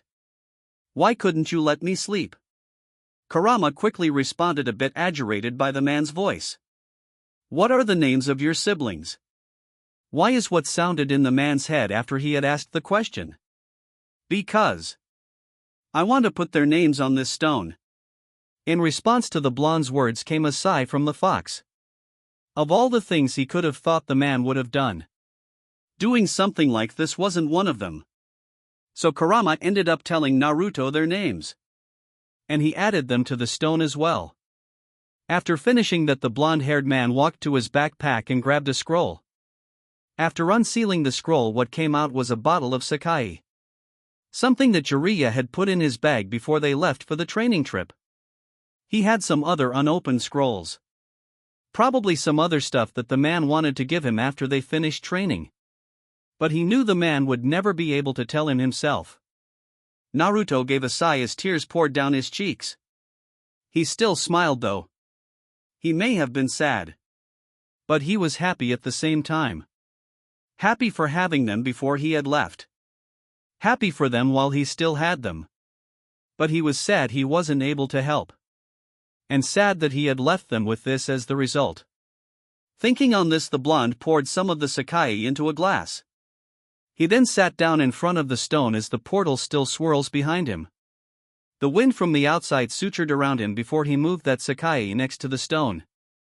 He then held the Sakai out as if he was connecting with his past before drinking all of it.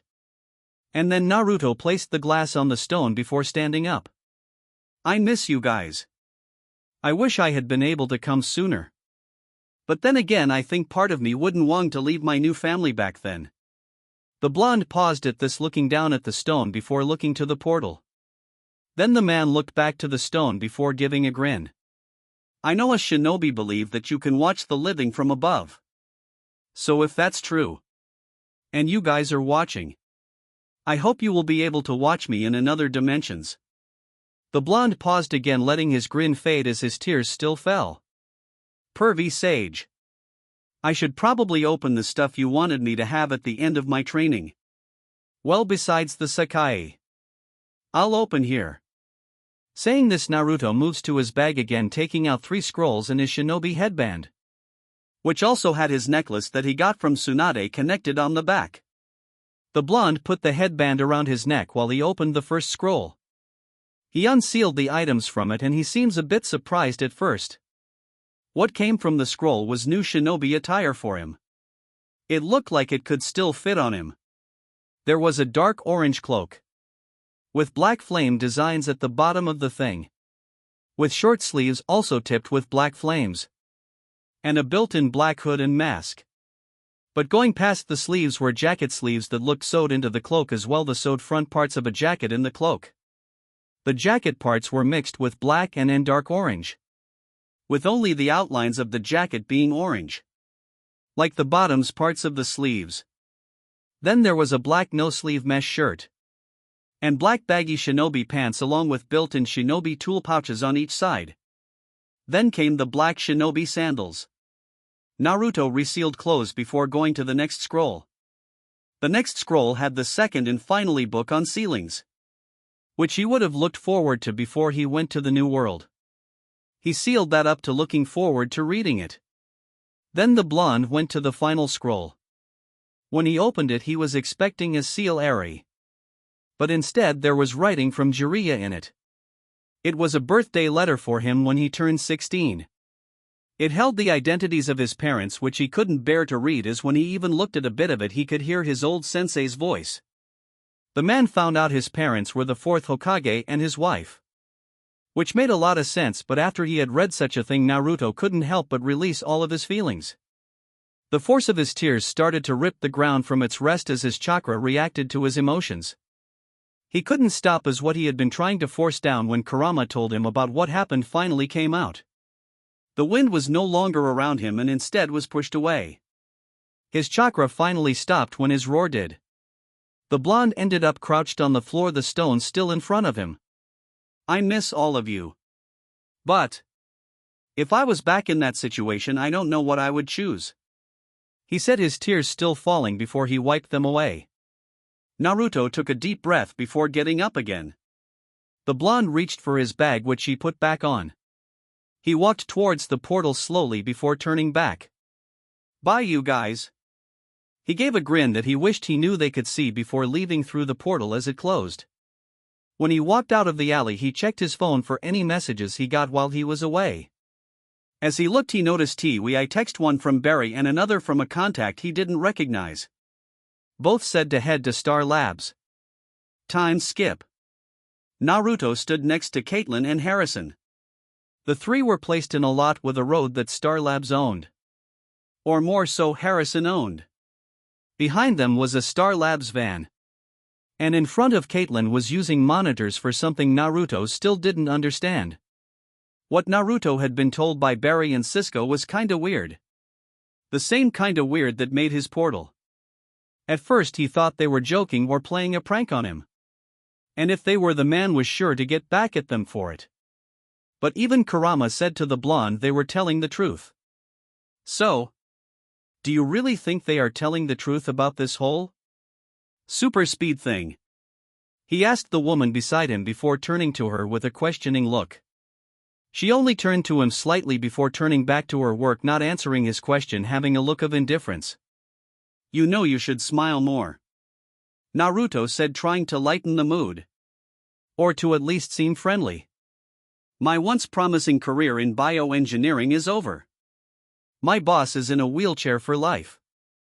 And that same explosion that put you and Barry in a coma killed my fiancé. So this blank expression kind of feels like the way to go. After she said this, she started typing on the computer in front of her, now clearly trying to ignore the blonde who was stuck looking at her with a somewhat apologetic. After a few seconds, Cisco appeared from the van with Barry behind him. Not only was the man wearing a tracksuit that seemed a bit tight, but the brunette also had some headgear as well as some goggles that really didn't do anything but make him look weird. So, Barry, you thought everything around you was slowing down. But really you were just going fast. Like really fast. As he said this, he walked Barry down the stairs, making sure he stayed at the starting line. We believe that the particle accelerator affected you both. From the dark matter that was created in the explosion. Harry will monitor your energy output, while Caitlin watches your vitals, the man said after pointing to the two.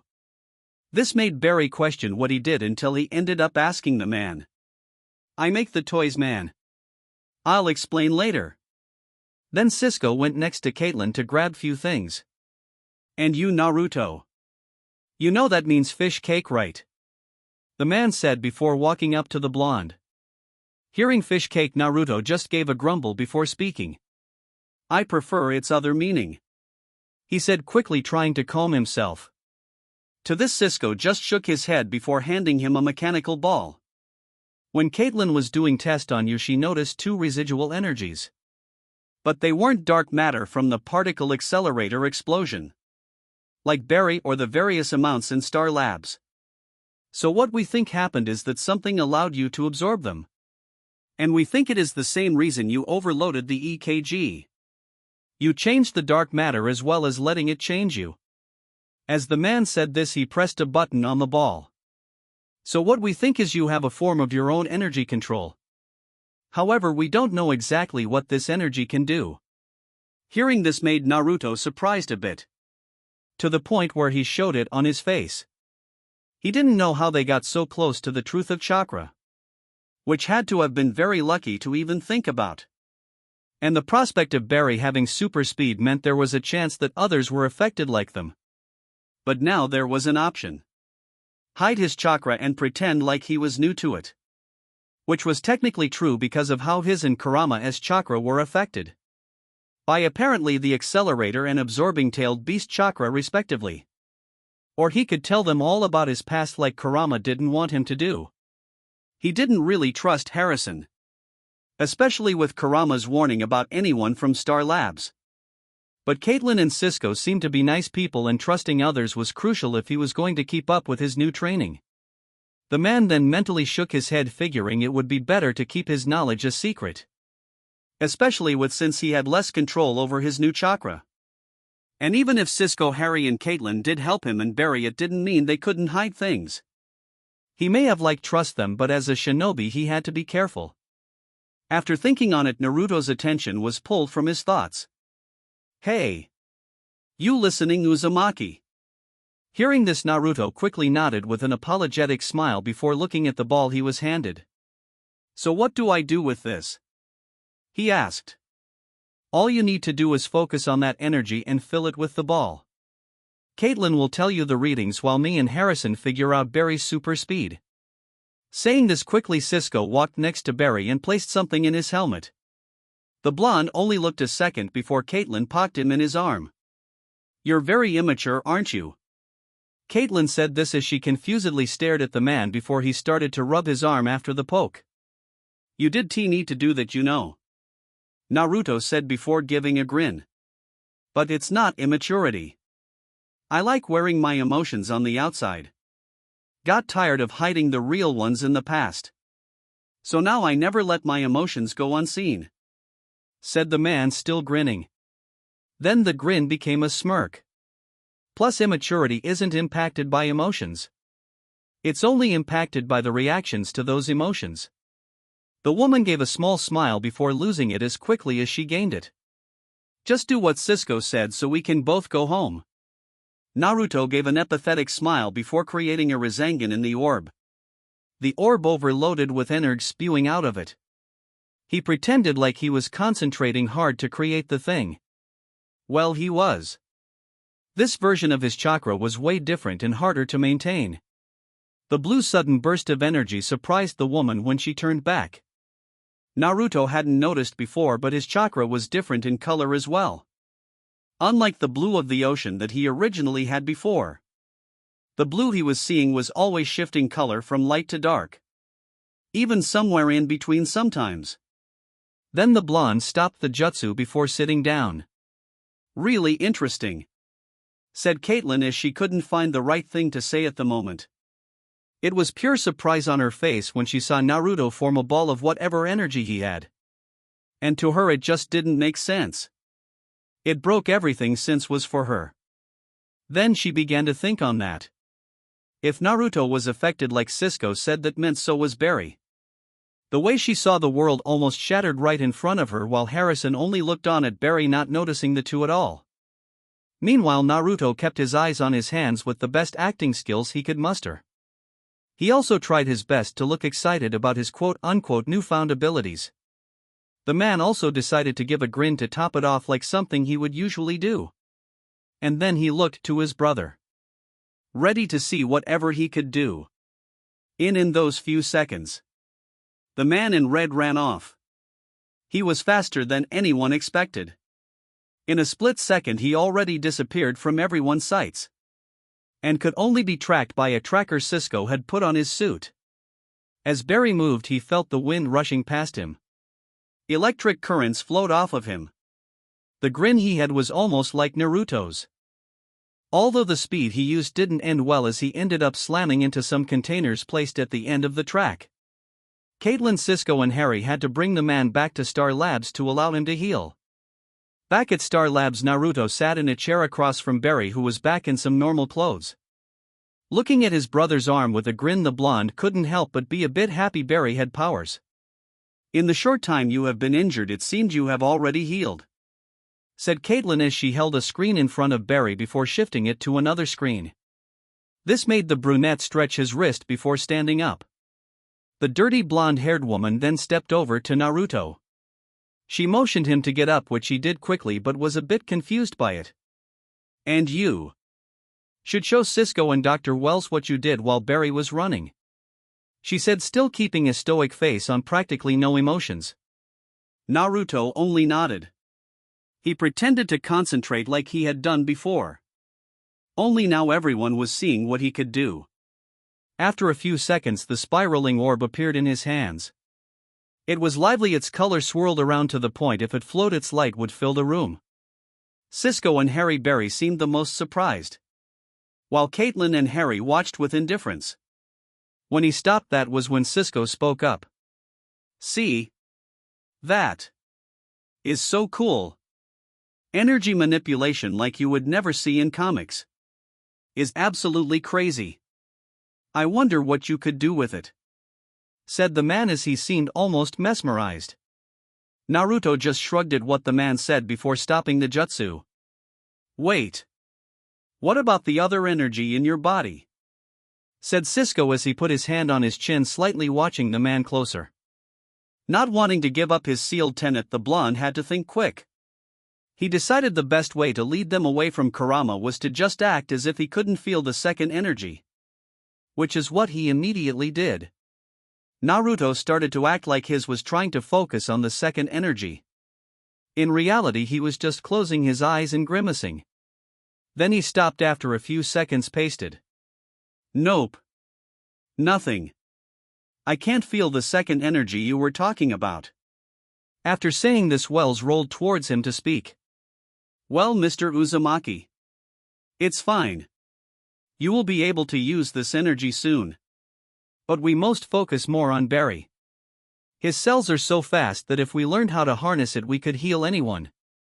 It would be a medical miracle. Just imagine it. But in order to make sure you both are safe, we must keep doing tests. Speaking of which, what happened out there today, Barry? It seemed like you lost focus. Harrison said, looking closely to the brunette after turning away from Naruto. For some reason, I started remembering something. Barry said, as if he was thinking on the past. Then he started to continue. When I was 11, my mother was murdered. It was late. A sound woke me up. I came downstairs and I saw what looked like a ball of lightning. Inside the lightning, I saw a man. He killed my mother. They arrested my dad. He's still sitting in Iron Heights for her murder. Everyone told me. The cops. The shrinks. They told me what I saw was impossible. But what if the man who killed my mother was like me in Naruto? Said Barry before turning back to Wells as he looked almost scared and worried of thinking back to that day. I think I can say unequivocally that you are one of a kind. After the man said this, he just rolled away. With what Wells said about Barry's cells helping people and wanting to protect them both, it almost made Naruto think he was actually a good person. But even with the convincing speech, he still had a bad feeling about the man. As if he was hiding something. And he knew if awake, the fur ball would still have the same opinion. As the Star Labs group left, Barry and Naruto were left to themselves. The two walked towards each other, then Naruto grinned while Barry smiled. We got superpowers, how exciting is that? Said the blonde. It's almost like we can do anything. I wonder if we could help out with this. Barry said, looking at his hands before turning back to his brother. Naruto just responded by putting his arm on his shoulder. Well, Harrison did say he could use your cells to heal people. The whiskered man said with a grin as he resembled a fox while doing so. Although he didn't like the man, the blonde knew his statement was true. If his brother's cells had that type of regeneration, then passing that on to others would be a medical miracle. But then the blonde was stopped in his thoughts as Barry realized something. What? Naruto asked, looking at the man confused. This made the brunette turn back around before giving a smile. Well, I think we should surprise Iris with you. She hasn't seen her big brother in a while, you know. Naruto just gave a grin before nodding to the brunette. Time skip a few minutes. Iris was seen at Jitters. Most likely on her break, as she sat down alone for a bit. A few minutes passed as from the door came a blonde man with almost as lean build as Naruto walked through the door. The man had already started to make his way to the woman as the sun seemingly shined on him. He was wearing a detective suit similar to Joe's, with his badge being in the same place as the man's.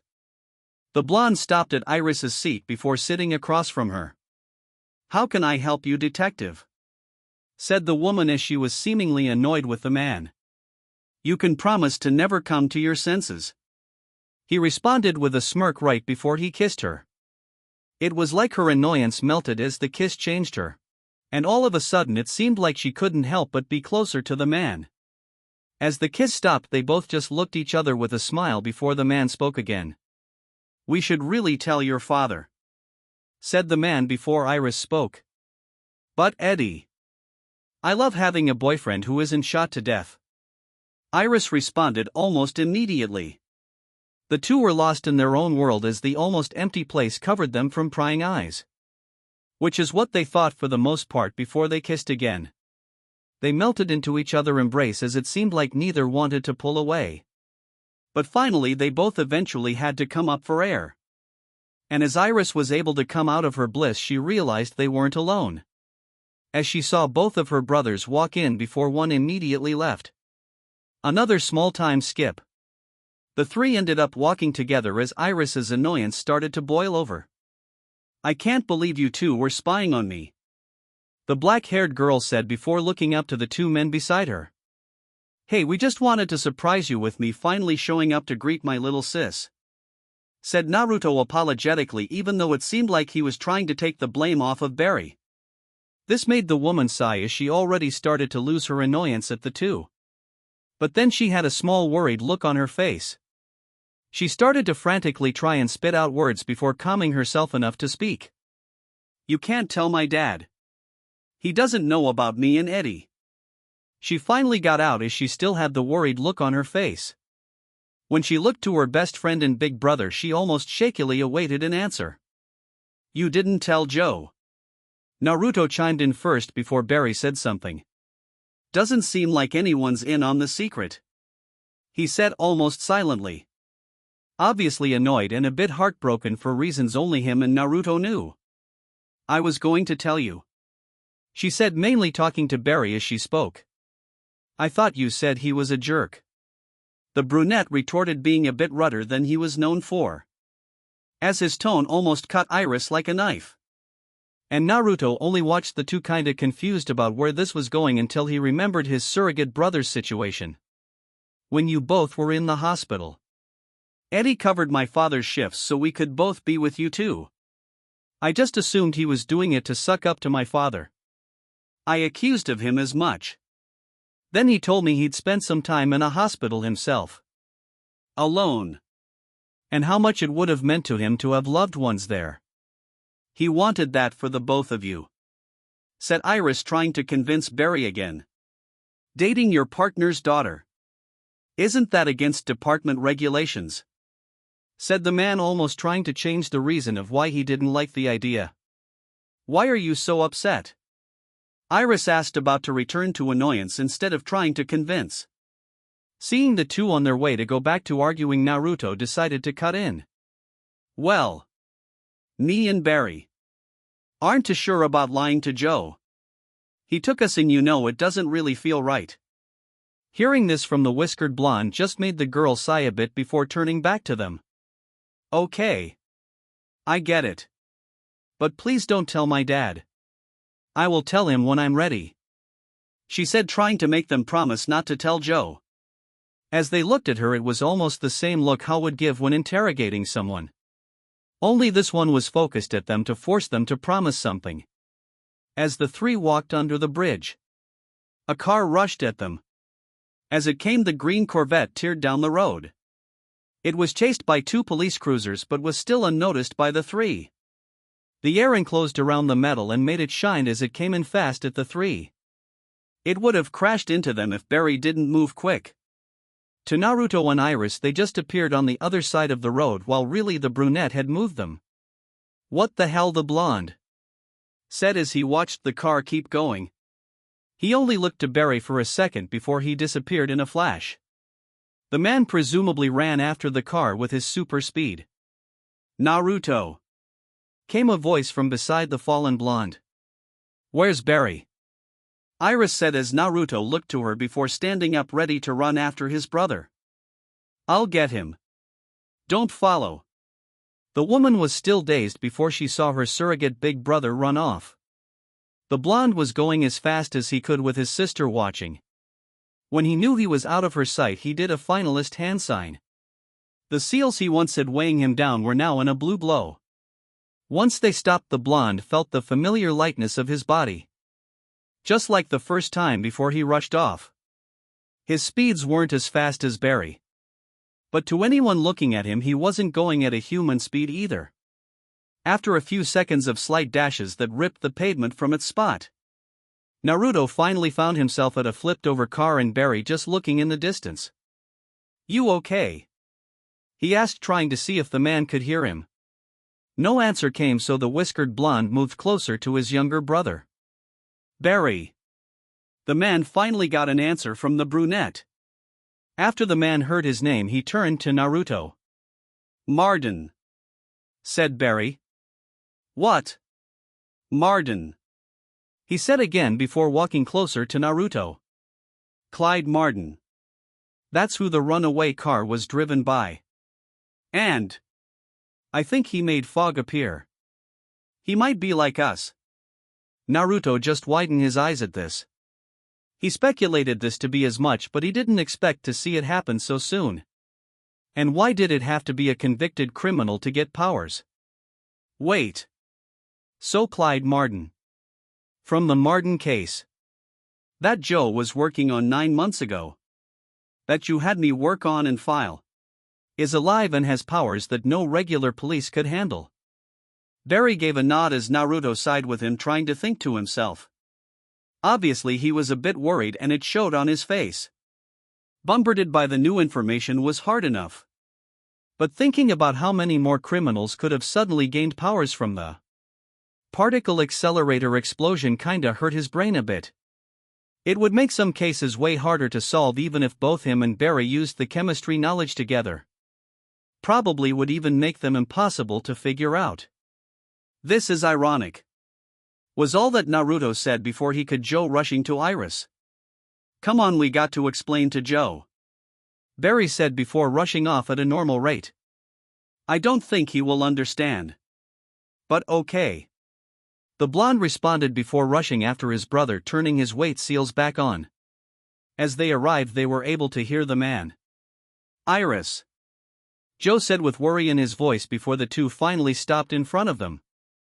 I'm fine. Dad. She responded, a bit embarrassed and annoyed. What the hell did you think you were doing out here? Joe said, switching from worry to anger as he stared into Iris. I have told you. When you see danger, you run the other way. You are not a cop. He said, emphasizing he didn't want his daughter be out around danger. While it seemed harsh, Naruto could already tell the man was just being protective. Because you wouldn't let me.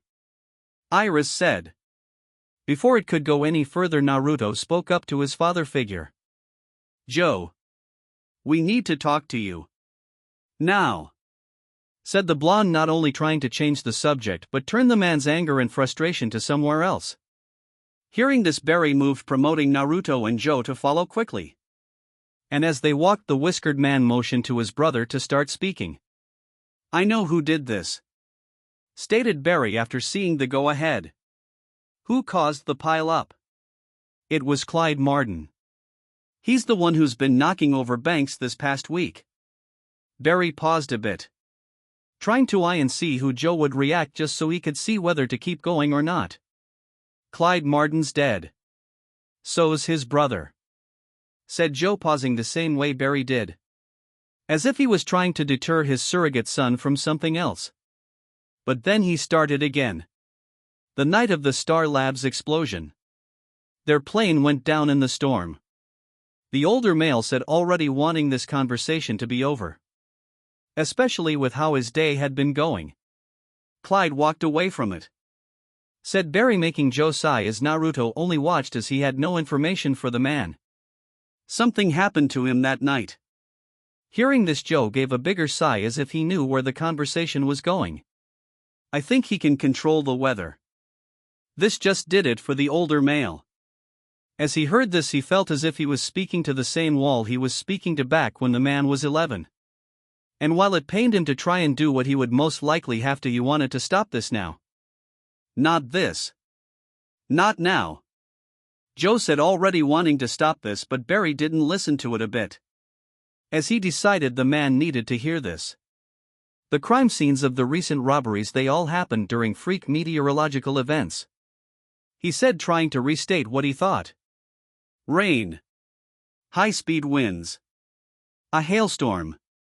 None of which were being tracked. The man gave a pause, trying to gauge Joe's thoughts, but still the man was unreadable before he continued. They just came out of nowhere. And was instant, and the instant I cornered that man. Fog like I have never seen before. Came out of nowhere. I know this sounds impossible. He said before he was cut off by Joe.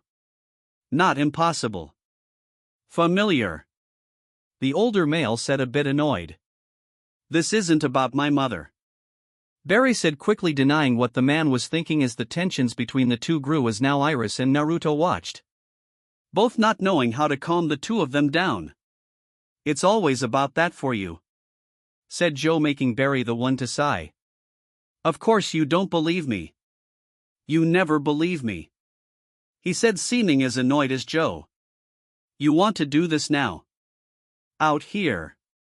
"Fine," Joe said, his emotions already boiled over, ready to burst. "Martin is dead. There is no controlling the weather, Barry. Just like there wasn't a tornado in your house that night. It was your brain helping a little boy make sense of what he saw." Barry started to get as emotional as Joe and tried to fight what the man was trying to say. "My dad did not." Another burst of emotion stopped the brunette as the older male almost roared. "Yes, he did," Joe yelled. "Your dad killed your mother." "Barry, I'm sorry. But I know it. The jury knew it. And now he's paying for what he did." Joe stopped again as the two looked at each other before Naruto decided to step in. "That enough, Joe?" The blonde's voice went unheard as the man kept going. "I have done my best to take care of you since that day. And I have never asked for a thing in return. Not even a thank you. But I do ask that you for once in your life accept what is real." Once the man finished speaking, Barry stormed off with anger. The man unable to take back what he had said to his surrogate son. And also unable to walk away from his oldest. "Joe." Hearing his name from his oldest, the man stopped. The blonde only ever seemed angry like this when someone managed to hurt his family. His anger had never been directed at someone a part of that family. Seeing his brother try and come to his father figure about what he saw only to be treated like that infuriated the man. And right now he couldn't help but need to let off something. "Yes, Naruto," Joe said as he still seemed to be emotional at the moment, ready for another fight if need be. "You really should have at least heard him out. Raging at him wasn't the right way to go. And bringing up that day like it was nothing was just." Naruto paused after replaying what had happened in his head. Then the blonde began again, looking right at Joe. "It was wrong. And what I saw wasn't of the man that raised me for half of my life. I'm going after Barry. Tell Chief we will probably be at work late," Naruto said before following where he thought his brother had gone. The man didn't yell, raise his voice, or show any disrespect to Joe. And even with that he still had so much anger. But he knew directing it at Joe wouldn't have done anything. The two just got emotional and let it get to them. Naruto had experienced such a thing before. In fact, he still does sometimes. Enough to know how the two felt in that moment. And Joe started to realize the weight of what happened. Something came to distract him. Eddie walked over to his partner with a sketch pad in hand. "What do you have?" asked Joe, trying to forget all of what happened. "You're not going to believe this," Eddie said before moving next to the man. "We got the eyewitness sketch of the robber from the bank job." Then the blonde handed the sketch to Joe. This made the man give a surprised look as he saw the sketch. His face contorted into annoyance with himself. "I have seen that face before. If I didn't know better, I'd say that's Clyde Martin." This made Joe look up to where his two sons ran before realizing they were already far gone. Short time skip. Naruto arrived at Star Labs looking for Barry. Although as he came from the elevator he already had a feeling as if the man he was looking for wasn't here. The blonde walked through the main hall.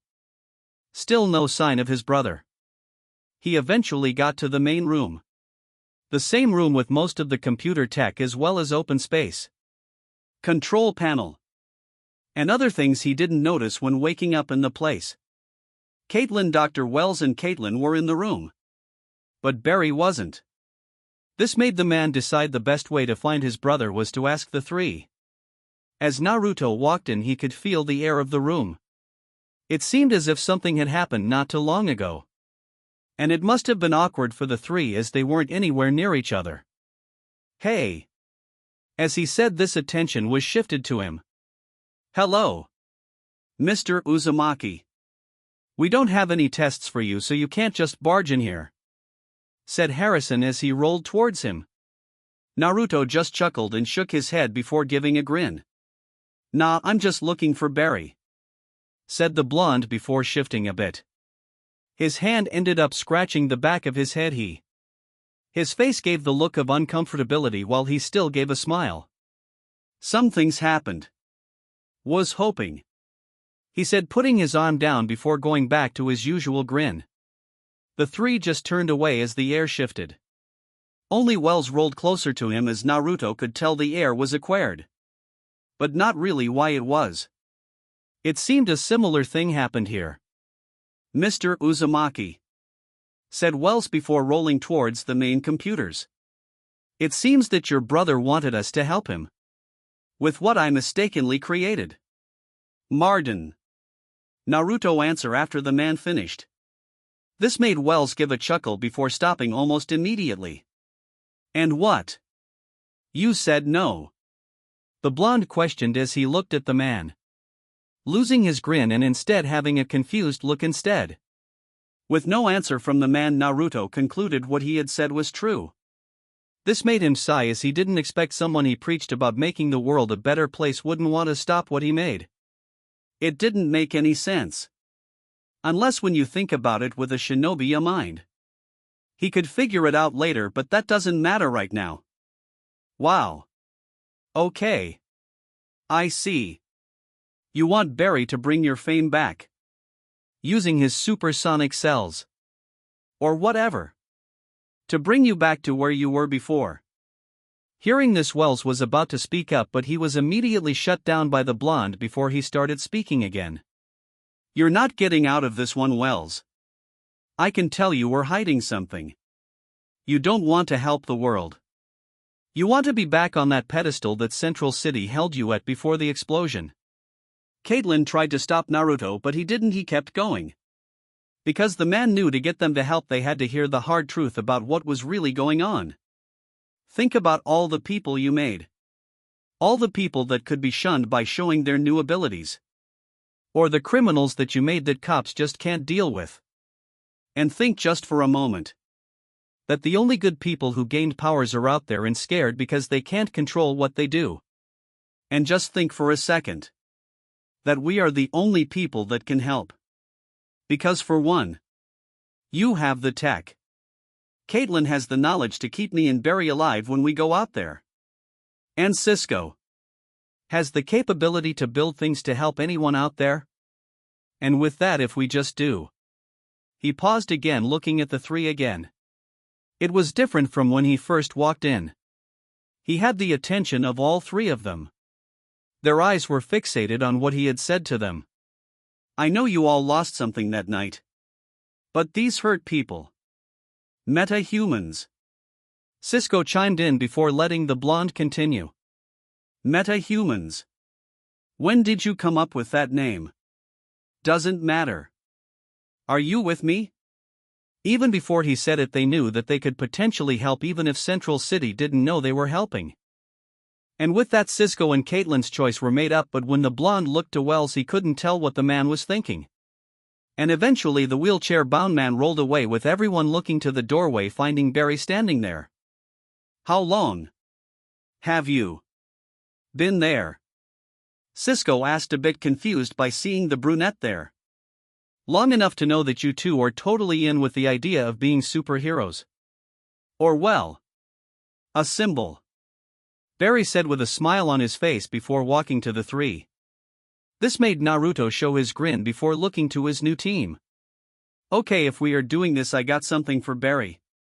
Cisco ran off to get something unknown to the rest of what it could be. The man came back with a mannequin in a red suit. "This is something I've been cooking up. It's designed to replace the turnouts firefighters traditionally wear. It's made of a reinforced tripolymer. It's heat and abrasive resistant, so when you're moving at high velocity speeds, it won't shred like your normal clothing," Cisco said while looking at his work. The suit seemed slim fit with a cowl and not to define shape or form. The suit also had a breathing mask, further showing it was meant for fires.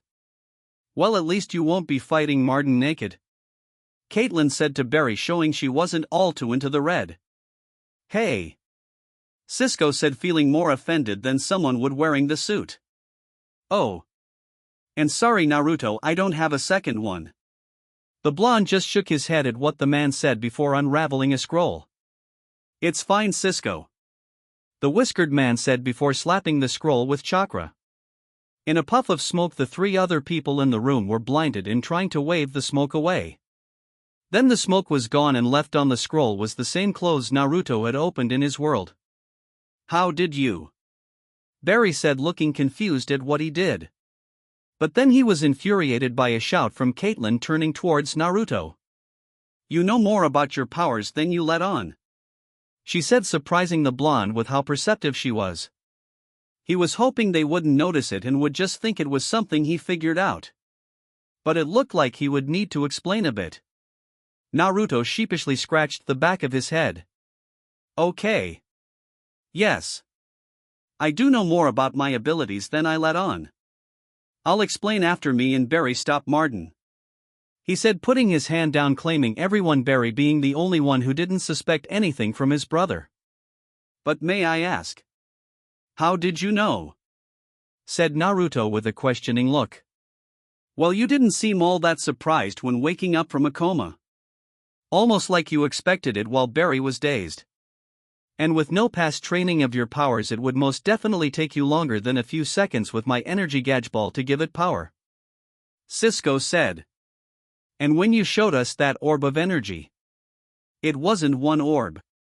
It was hundreds of tiny ones spinning in every direction. That takes training, said Caitlin before crossing her arms with a smile. Well, okay.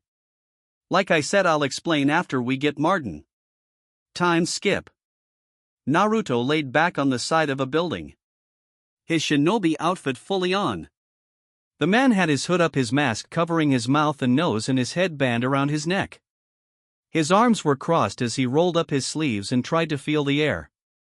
He missed being out like this. He missed being out like a shinobi for years. And now he finally got to do it again. He just couldn't wait to get started. Then a sound from his earpiece came in. It was another thing Cisco gave him for the time being. How do we find Martin? Came Barry's voice from the comm. Another sound came from the earpiece, as it sounded like someone was typing quickly. I've been tracking meteorological abnormalities over Central City. Just got a ping from the Star Labs satellite. Atmospheric pressure dropped 20 millibars in a matter of seconds, said Cisco's voice from the thing. Where?